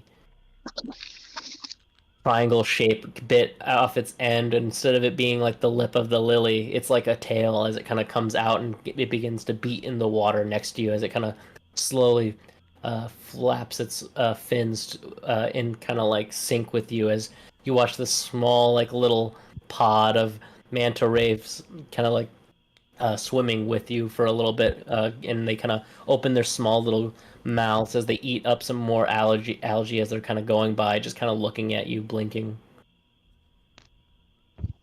Alrighty. Is there If they're anything not gonna you hurt me, do? then I'm not gonna hurt them. Yeah. Is there anything else you would like to do while you're just kind of swimming out? I'm going to calm down, or at least try to calm myself down. Well, in the water, it being your natural state, you almost immediately feeling more calm as the water is just embracing you in your skin, almost you becoming one with the water as you kind of just like completely submerge yourself. It's almost as easy as breathing air to you. So it's almost like a strange nurture, like a coddle, is almost like a warm motherly hug as the ocean kind of just gently holds you for a moment as you stay there in that state and you feel your heart rate slowly go back down to normal. These manta rays just kind of like circulating you for a moment, kind of nipping at the algae around you, and then just eventually just kind of going off on their own. Alrighty. All right. It would go back to you, Thilgrim. All right. That one is not dead. Correct. It's very weak though, and it's the only one that you can tell that is actually in action. Smacking the shit out of it again. Alrighty. That's a 19. 19. You definitely smash into it. Roll for And damage.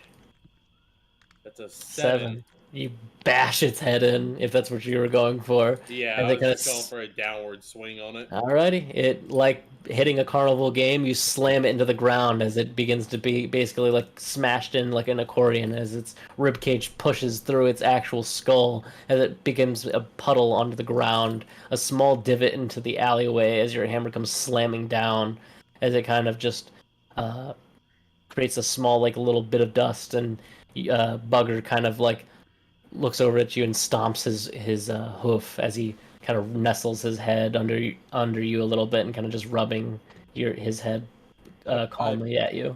I pet his head and just say, "Gonna need a drink after this one." That would be technically the end of this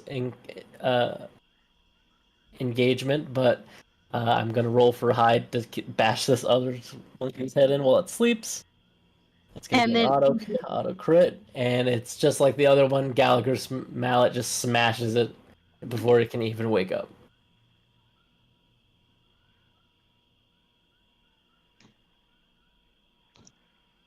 Are there still monkeys chasing after Avali or no? You do not see Avali. You heard the sound of what seemed like splashing water, but all the monkeys and John Lash are either dead or bleeding out. All right, John's getting looted. Alrighty. You can roll an investigation if you'd like. take the gun.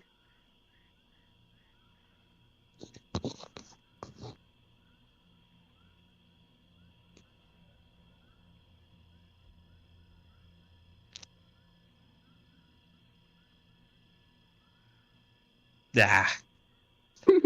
You kind of rummage through his things. You kind of look at the gun for a moment. If you feel like taking it, you can, but it looks like it's taken a hefty amount of damage from the maul from Hyde. It still hums with power, but the actual barrel of itself looks really bent in. Could I just actually grab it, grab the grip, and grab the grip in one hand, barrel in the other, and then just snap it in half? Yeah, roll strength check for me. Are you gonna actually like break the barrel, or are you just trying to snap the wooden and the metal part like off? Basically, break it at the hinge where it would, if it's like a break open kind of Yeah, go for it. revolver. Snap it at the hinge. All right.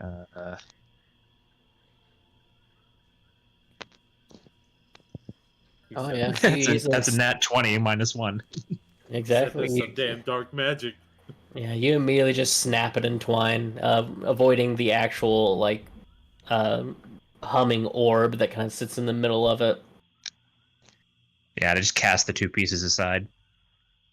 As you do so, you can just see like the orb itself kind of like goes from a very bright lit hum to just like it starts just kind of powering down a little bit as you see the magic from the actual orb itself begin to just like fizzle out as it has no containment to it and it just kind of chatters.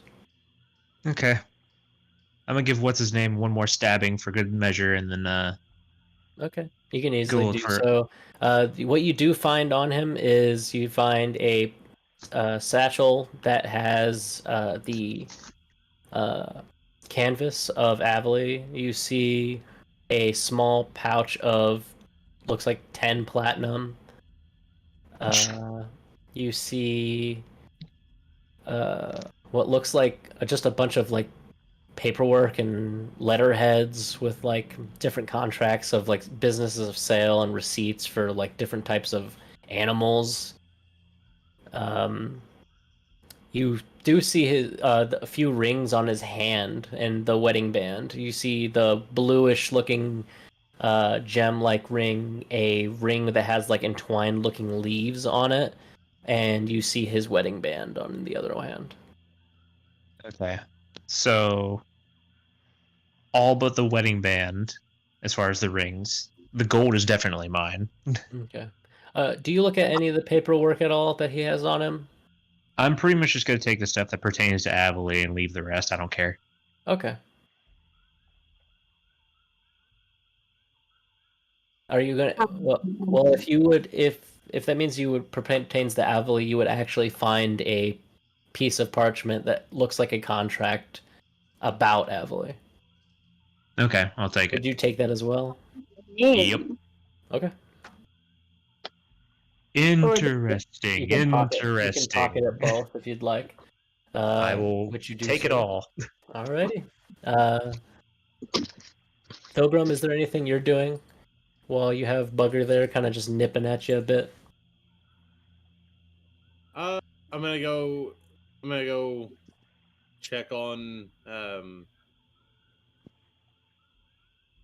Hyde, check on One Eye, and As you start start making your way towards Hyde, Hyde actually just like zips by you as you see a bit of like anxiety kind of rush over his face as he just like zips by you really quickly and just he barely makes any eye contact at you. He almost like perfectly just starts running towards Avily Probably flying. while flying. Alright. Yes. all right then. And I just kind of brush that off and keep moving down towards One Eye. Okay.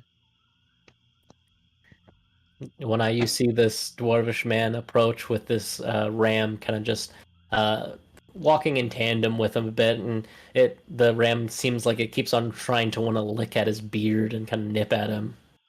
I'm gonna holster my hammer onto my side and kind of walk up towards him and this big smile, stick my hand out for a shake. Say, how are you doing? I'm Thalgrim. I finish what I'm doing, take my spear in hand, stand up, switch it over to my shield hand. So I just hold them both in the same hand so that my right hand is free. brush it off so there's no blood or any garbage on it. Take his hand. Friend, I hope. Certainly seems like it. I am. Just happen to be moving on by and thought some people could use my help. You I'm glad you chose the right side. You heard it all. I'm not. I have yet to see how the others fare, although I'm sure we'll find out momentarily. I appreciate your aid. As you say that as well, One Eye, you can clearly see like a small like trickle of blood that Hyde kind of left as he just keeps flying by. Yeah, I imagine I probably would have seen him get shot, but I have yet to confirm. Correct. Shall we? I'll say to, what was it? Bulgrim? Thalgrim? Thalgrim with a TH? Yeah. Okay. So, shall we, Thalgrim? I'm One Eye, by the way. The ram kind of looks over at you, One Eye, and just kind of. Hey, yeah. lead the way. And also, yeah, when I stood up, I definitely was a fair bit. I had to reach down to shake your hand. Hey, it's all right. I know my size. Yep, just letting you know. Yeah, if it wasn't already known, I should already know. I already mentioned it before, but One Eye is 6'2". I hop on the bugger. As you hop onto Bugger, Bugger looks up at you as well, One Eye, and actually lifts one of his hoofs.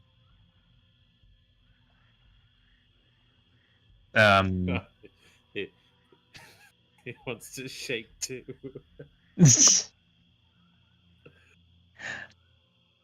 I reach down and I shake his hoof. As you shake its hoof, it just kind of just stares blankly at you. I'll put its hoof down and pet its head. It just kind of curls its head into your palm as you kind of brush it and starts kind of chewing on what you believe is something. And then you kind of look at its mouth as it kind of has a bits of Thilgrim's beard hairs in its teeth as it kind of just slowly chews on it. Ah, pleasant. Anyway. All right, well, lead on. Leading. And we ride off into the sunset, holding hands on Bugger's back. Heavily, as you're kind of about 10 feet deep into the water and you feel your heart begin to calm. What do you do? Back up and check things out. Okay, as you kind of resurface, you hear this familiar sounds of the beating wings of Hyde, kind of just looking over at the water, looking at where he saw you kind of dive into the ocean, and he's kind of just like hovering about 5-10 feet away from you, kind of like anxiously looking around, trying to find nearby bubbles that you could possibly be coming from.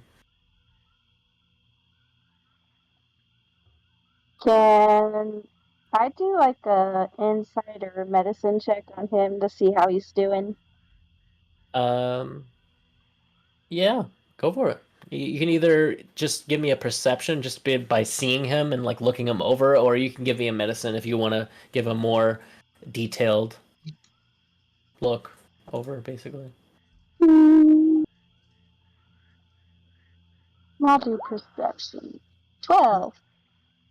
As he's kind of like looking over and like you can definitely, he doesn't necessarily spot you, but you can see a lot of anxiety on his face and his hands. He's got one hand kind of just like gripped around his maul as he kind of just has it low to the ground as he's like frantically looking around, but he's got his other hand clasping his chest as you can see a few droplets of blood kind of hitting the actual ocean. Alright, I'll swim over to him. He's probably far away though. Like he's only like 10 feet away, kind of hovering in the like vicinity area where he just last saw you. Just wave him down and call him to me. Okay. Hyde immediately first he hears the sound of moving water and his glance, he looks over at you and almost like just like a wave of anxiety just goes away from his face as he sees you and he begins to smile a toothy grin as he zooms over to you. Avali, you're safe. I'm gonna reach out and touch him and cast Cure Wounds. Okay, how much are you healing him for? I have to roll. 10. Are you okay? You're bleeding. Ah, that doesn't matter at the moment. I bashed those 2 monkeys' heads in while you were gone. I'm gonna eat them too. I'm surprised you haven't already. And as he's like saying that, you see like drool beginning to pour from his mouth as he kind of wipes it away. As you watch as the spell beginning to have effect, as the blood from his armor is kind of like stops bleeding necessarily, but you watch these 2 large-looking gaping holes kind of begin to slowly just reseal themselves. You can go eat them if everything's safe, and I'll swim back to you. Before the words, he hears you can go eat, and then by the time you say that, he just starts zooming back across the water, back towards the alleyway. I'm gonna swim to shore and then look around the area again, just safe. Okay, as you stand onto the shoreline and kind of like the water almost kind of seems to not necessarily like drip off of you, or it kind of drips off of some of your clothing and items that you have on you, but your actual skin and your hair kind of just like it's almost as if they were always wet, so it doesn't necessarily drip, and it kind of just converges onto your body. As you kind of stand there looking across the shoreline, if you want to give me a perception check or investigation if you're looking for something specific. Hello. I'm just Okay. looking for danger. It doesn't look like there's anybody necessarily around, but you do see Hyde zipping back towards the alleyway, and you see the familiar dwarf in one eye and this ram just walking into your direction as Hyde kind of meets up with them. And as that's going on, Deidre, you're kind of just sitting out in this bush as you watch as a few of the guards start making their way past you. And as they do, there's no one else around. What are you doing? Okay, so towards the town of Illyria, are there any more guards on that path, or do I have a clear shot? At the moment, roll a perception check.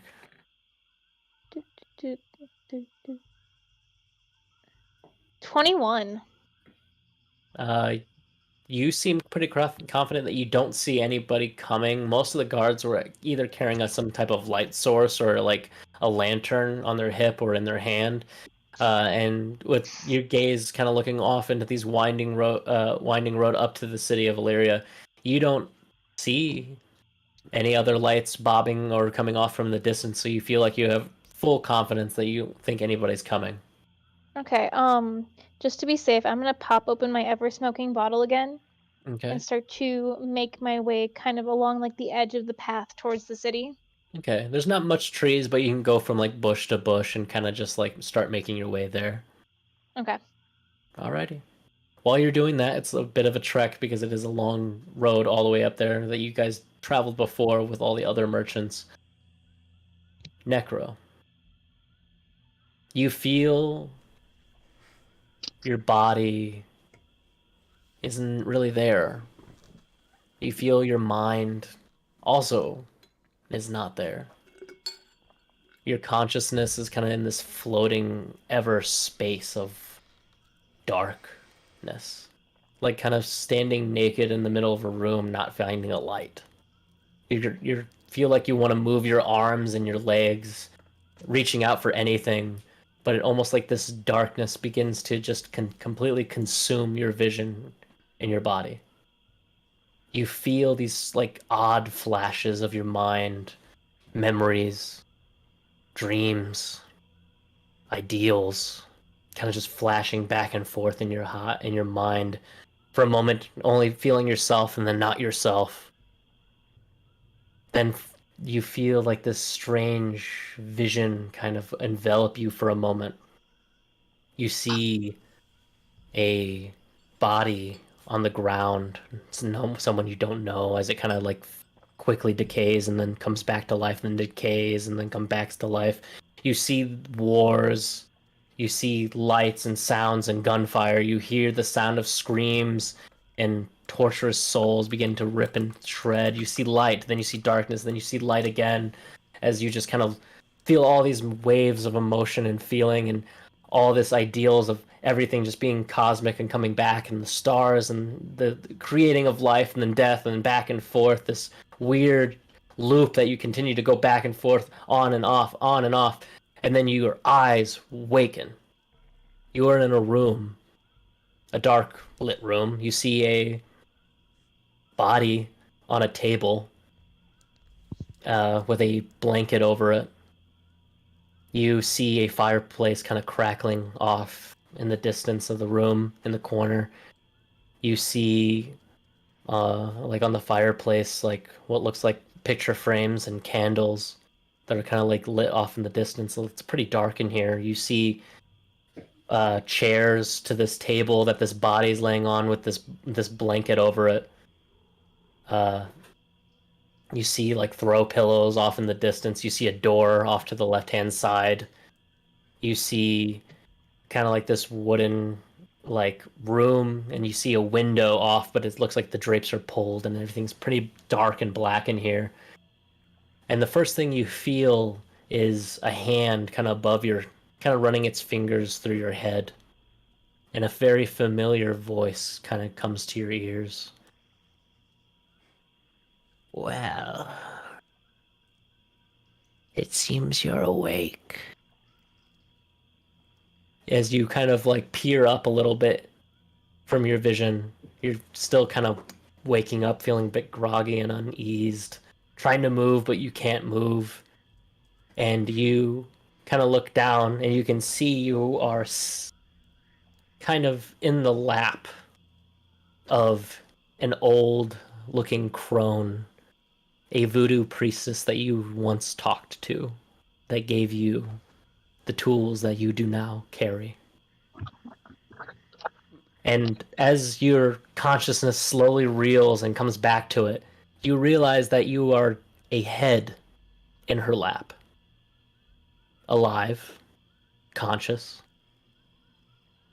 seeing, you can smell, you can taste the saliva in your mouth, the dryness of your tongue.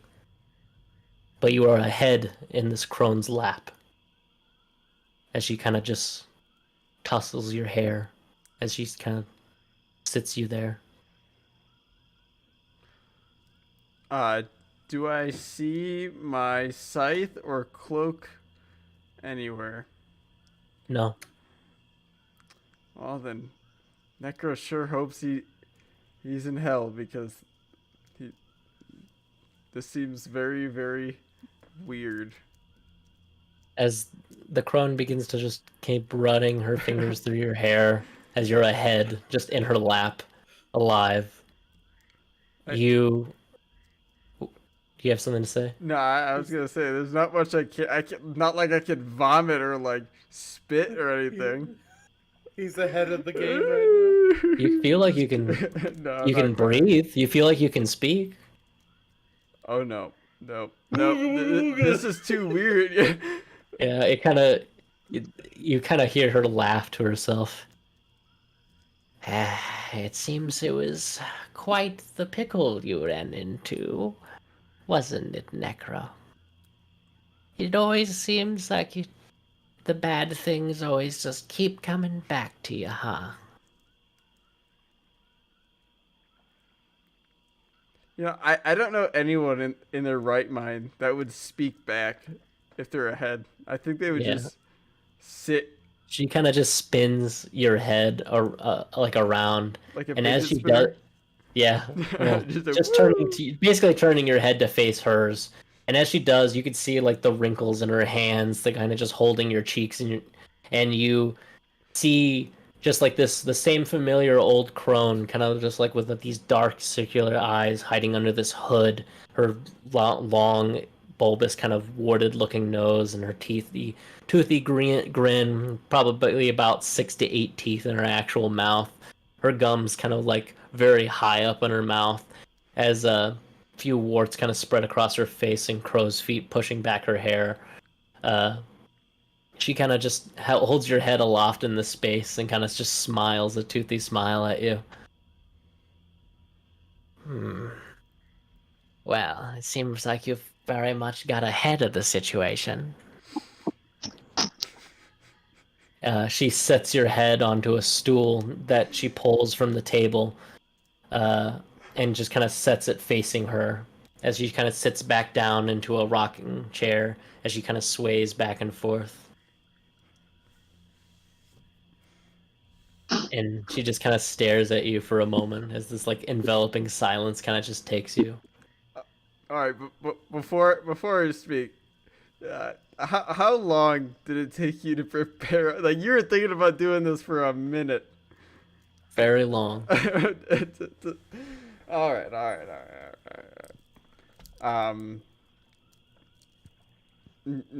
I guess after the silence, Necro,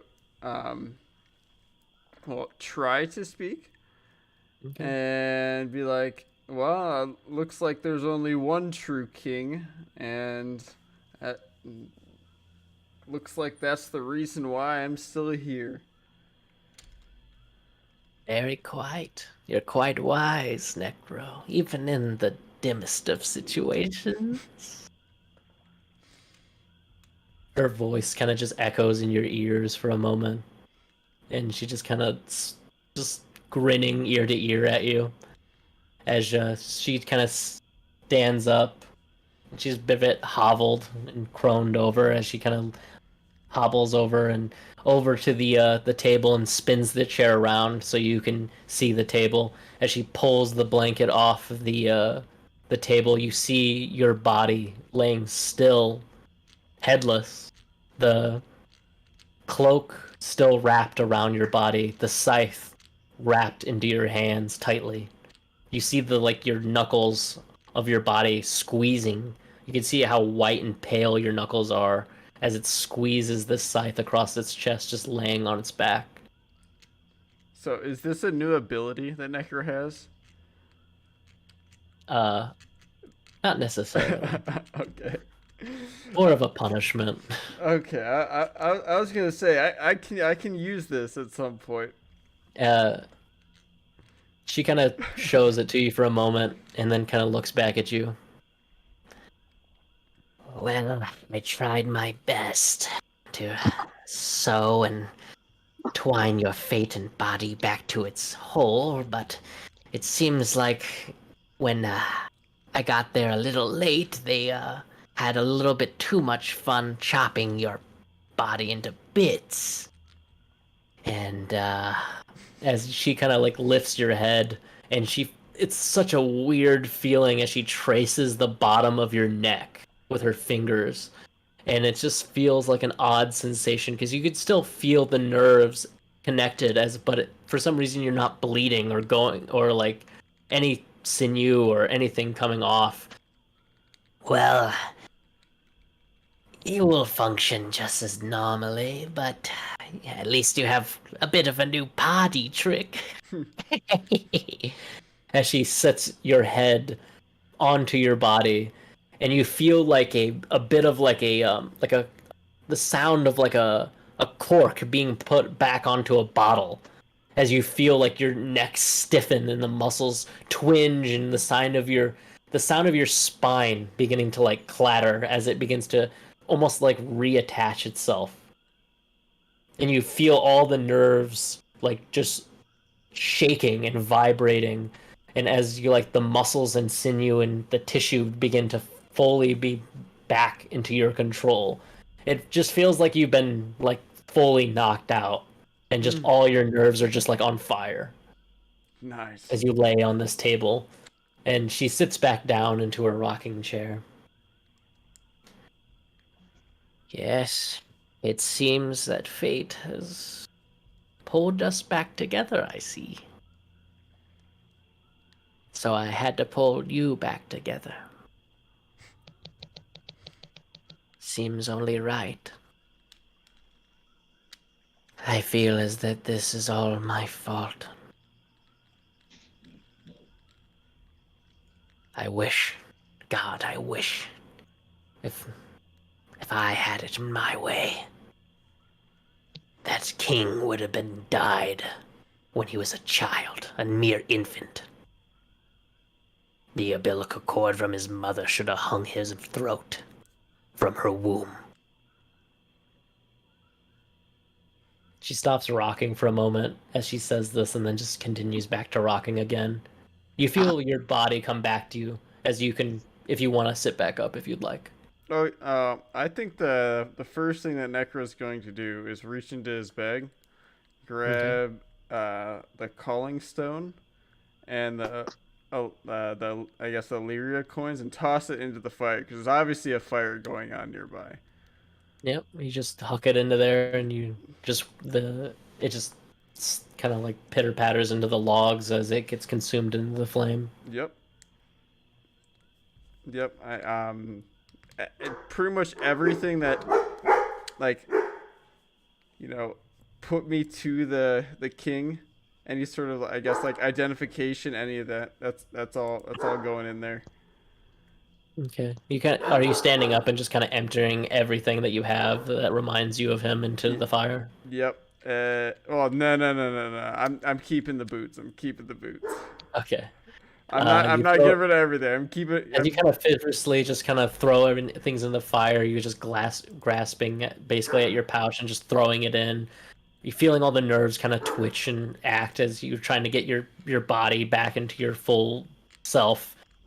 The shadows of the flames kind of flicker, and you see the shadow of the crone. As you kind of look off into your perceptive vision, the shadow that the crone is casting is not the shape of her, but a very different shape, like a thinner, more voluptuous woman, like a young woman, kind of casting off the wall as it kind of flickers and moves. Well, you see, I guess we both have something in common. Knowing that the king is nothing but a traitorous dog.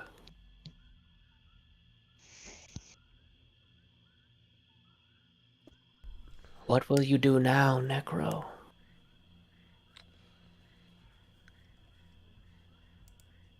One sec.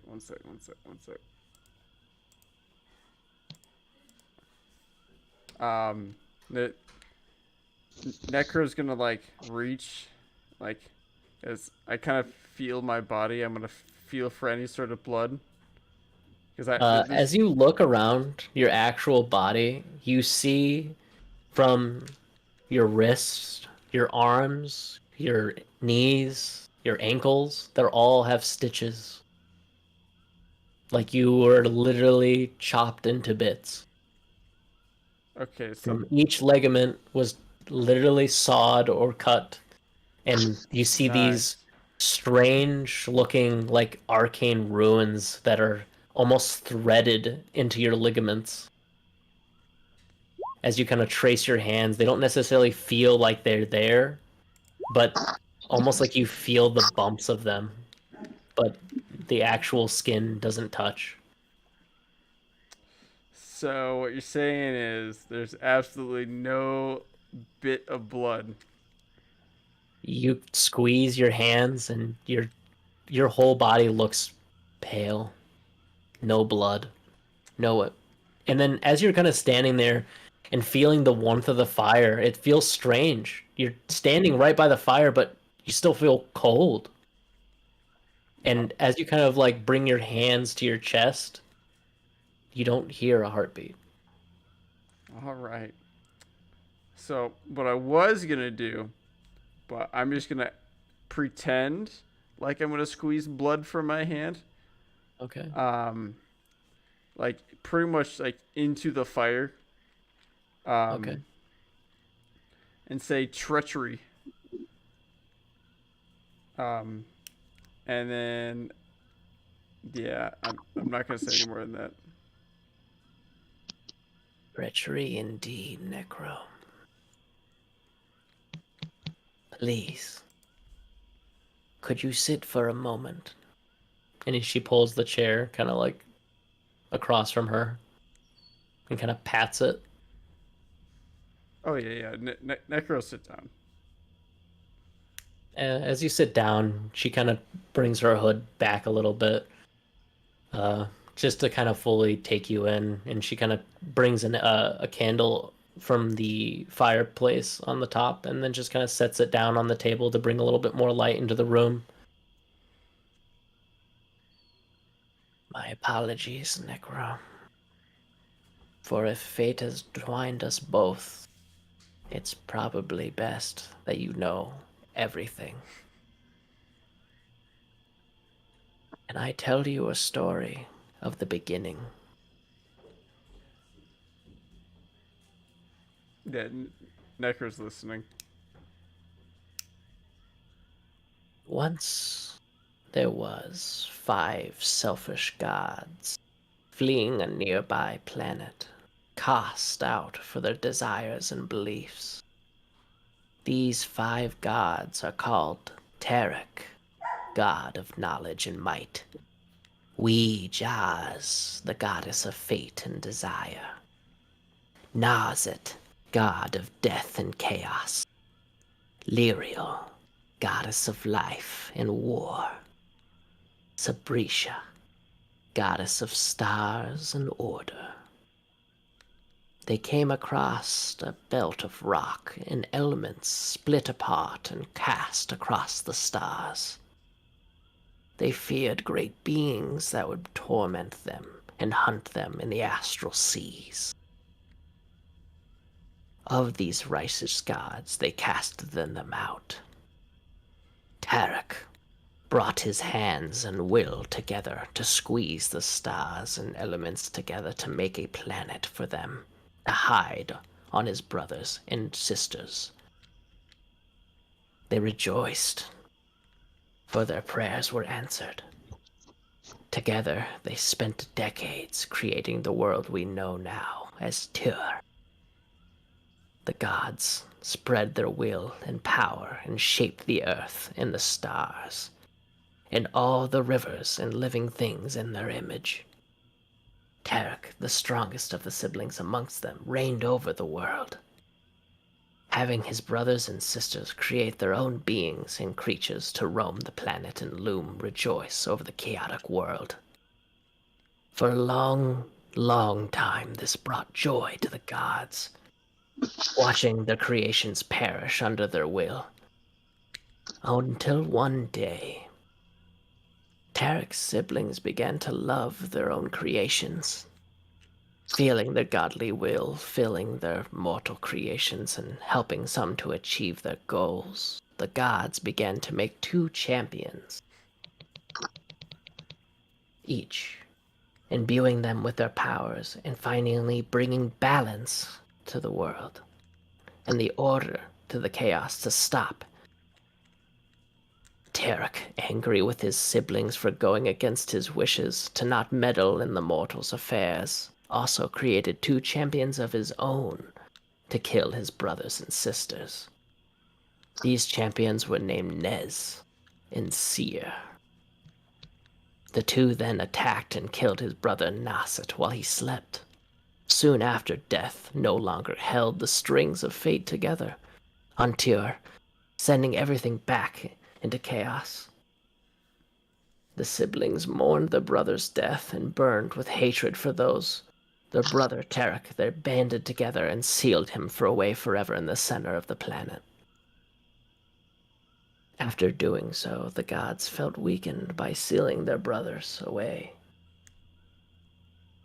As the continent broke apart into what it is today, they then sent Tarek's champions to forever burn in the sky to keep away the cold wake of death from the land. Jaz fell ill and disappeared into the continent to live amongst the mortals in her weakened state. Nazit's champions filled in to be reapers to keep the balance of death and life until the day that they expired. Liriel took the shape of the seas and the land to keep her brother from funneling out of the planet to release more evil and corruption into the world. The best she could, at least. Sabrisha being a shield to the world from the stars and cloaked this world from prying eyes, becoming the moon to be forever present when night falls. Decades ago, planets releasing more evil and corruption into the world the best she could. Sabrisha, my bad. Where was I?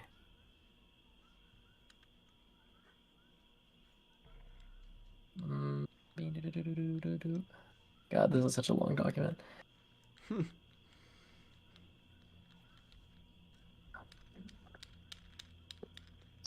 Something Sabri. Yeah, I lost my space and my computer turned off. Uh, da, da, da, da, da, da.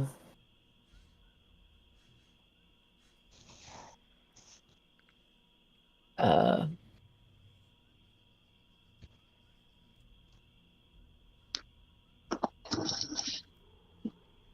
After the siblings began to become in their weakened state, decades go by as Tyr heals from its wounds till one day, 3 powerful warriors arrived from the neighboring world that the gods hailed from once before. These 3 coming to Tyr to research and bring discovery and riches back to their home planet. These individuals were named Jack Willow, Friola Brightveil, and Vincent Barrage. These powerful warriors adventured around the lands and saved countless lives, even though they were mere mortals. They were more like angels or even gods. Weejaws, after a time spent with the mortals, slowly regained her strength and met the warriors, telling them these lands and history and nature. After some time spent with them, Weejaws found comfort and curiosity in the one called Vincent Barrage. Him being a powerful necromancer and being still kind to the balances of the world, and reminded her of her brothers. Similar kindness. Soon after, Weejaws fell for him, and they came together in loving matrimony. As she says this, she kind of looks off for a moment, staring into the room, kind of staring past you as the fire kind of flickers. Their fates together began to be tangled, and the world felt whole again. Until one day, the sky let out an awful screech. Bearing down on the world was a monstrous celestial worm of the astral seas. It has come for its prey after the slaying of Mnaset. The smell of godly blood reeked from its planet's core, and the worm was hungry to swallow up all the ancient magic on Tyr. After it descended on the planet and the gods had nowhere to flee, the warriors rose up to meet this beast, for it was to destroy the last remaining ancient tree in the city of Illyria, along with all the gods. They fought bravely, but their strength together was unmatched to the celestial worm. In desperate move, Vincent gave his lover Weejaws his final goodbye, for he could not live in a world where his gaze did not meet hers, and gave up his mortal body, and with the help of his allies and the queen of the city of Illyria, bore the celestial worm into the earth, solidifying its body into pure stone. It now lays there forevermore as the path between the unknown continent and the city of Illyria, as we know now as Worm Bridge. Weejaws wept for her lover and fell into hiding back into the land of mortals, and forever ensuring that the strings of fate were not ruptured once again. For Vincent's body was flesh and was torn from his body, completely degloved, his own skin wrapped in a cloth of death. His bones in sadness hardened into a will to form a scythe, as he donned the empty throne of the god of death and chaos, and forever cursed to never walk on mortal ground again. 106 long years later, all wounds on the planet Tur healed, and life flourished once again as balance was finally restored to the world.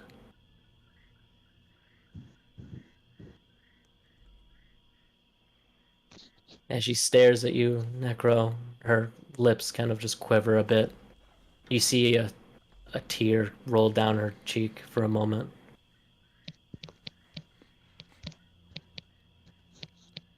It's happening again, Necro. The strings of fate have pulled and pulled and tore. This king is going to bring death upon the land. And I fear that we are the only ones that can stop it.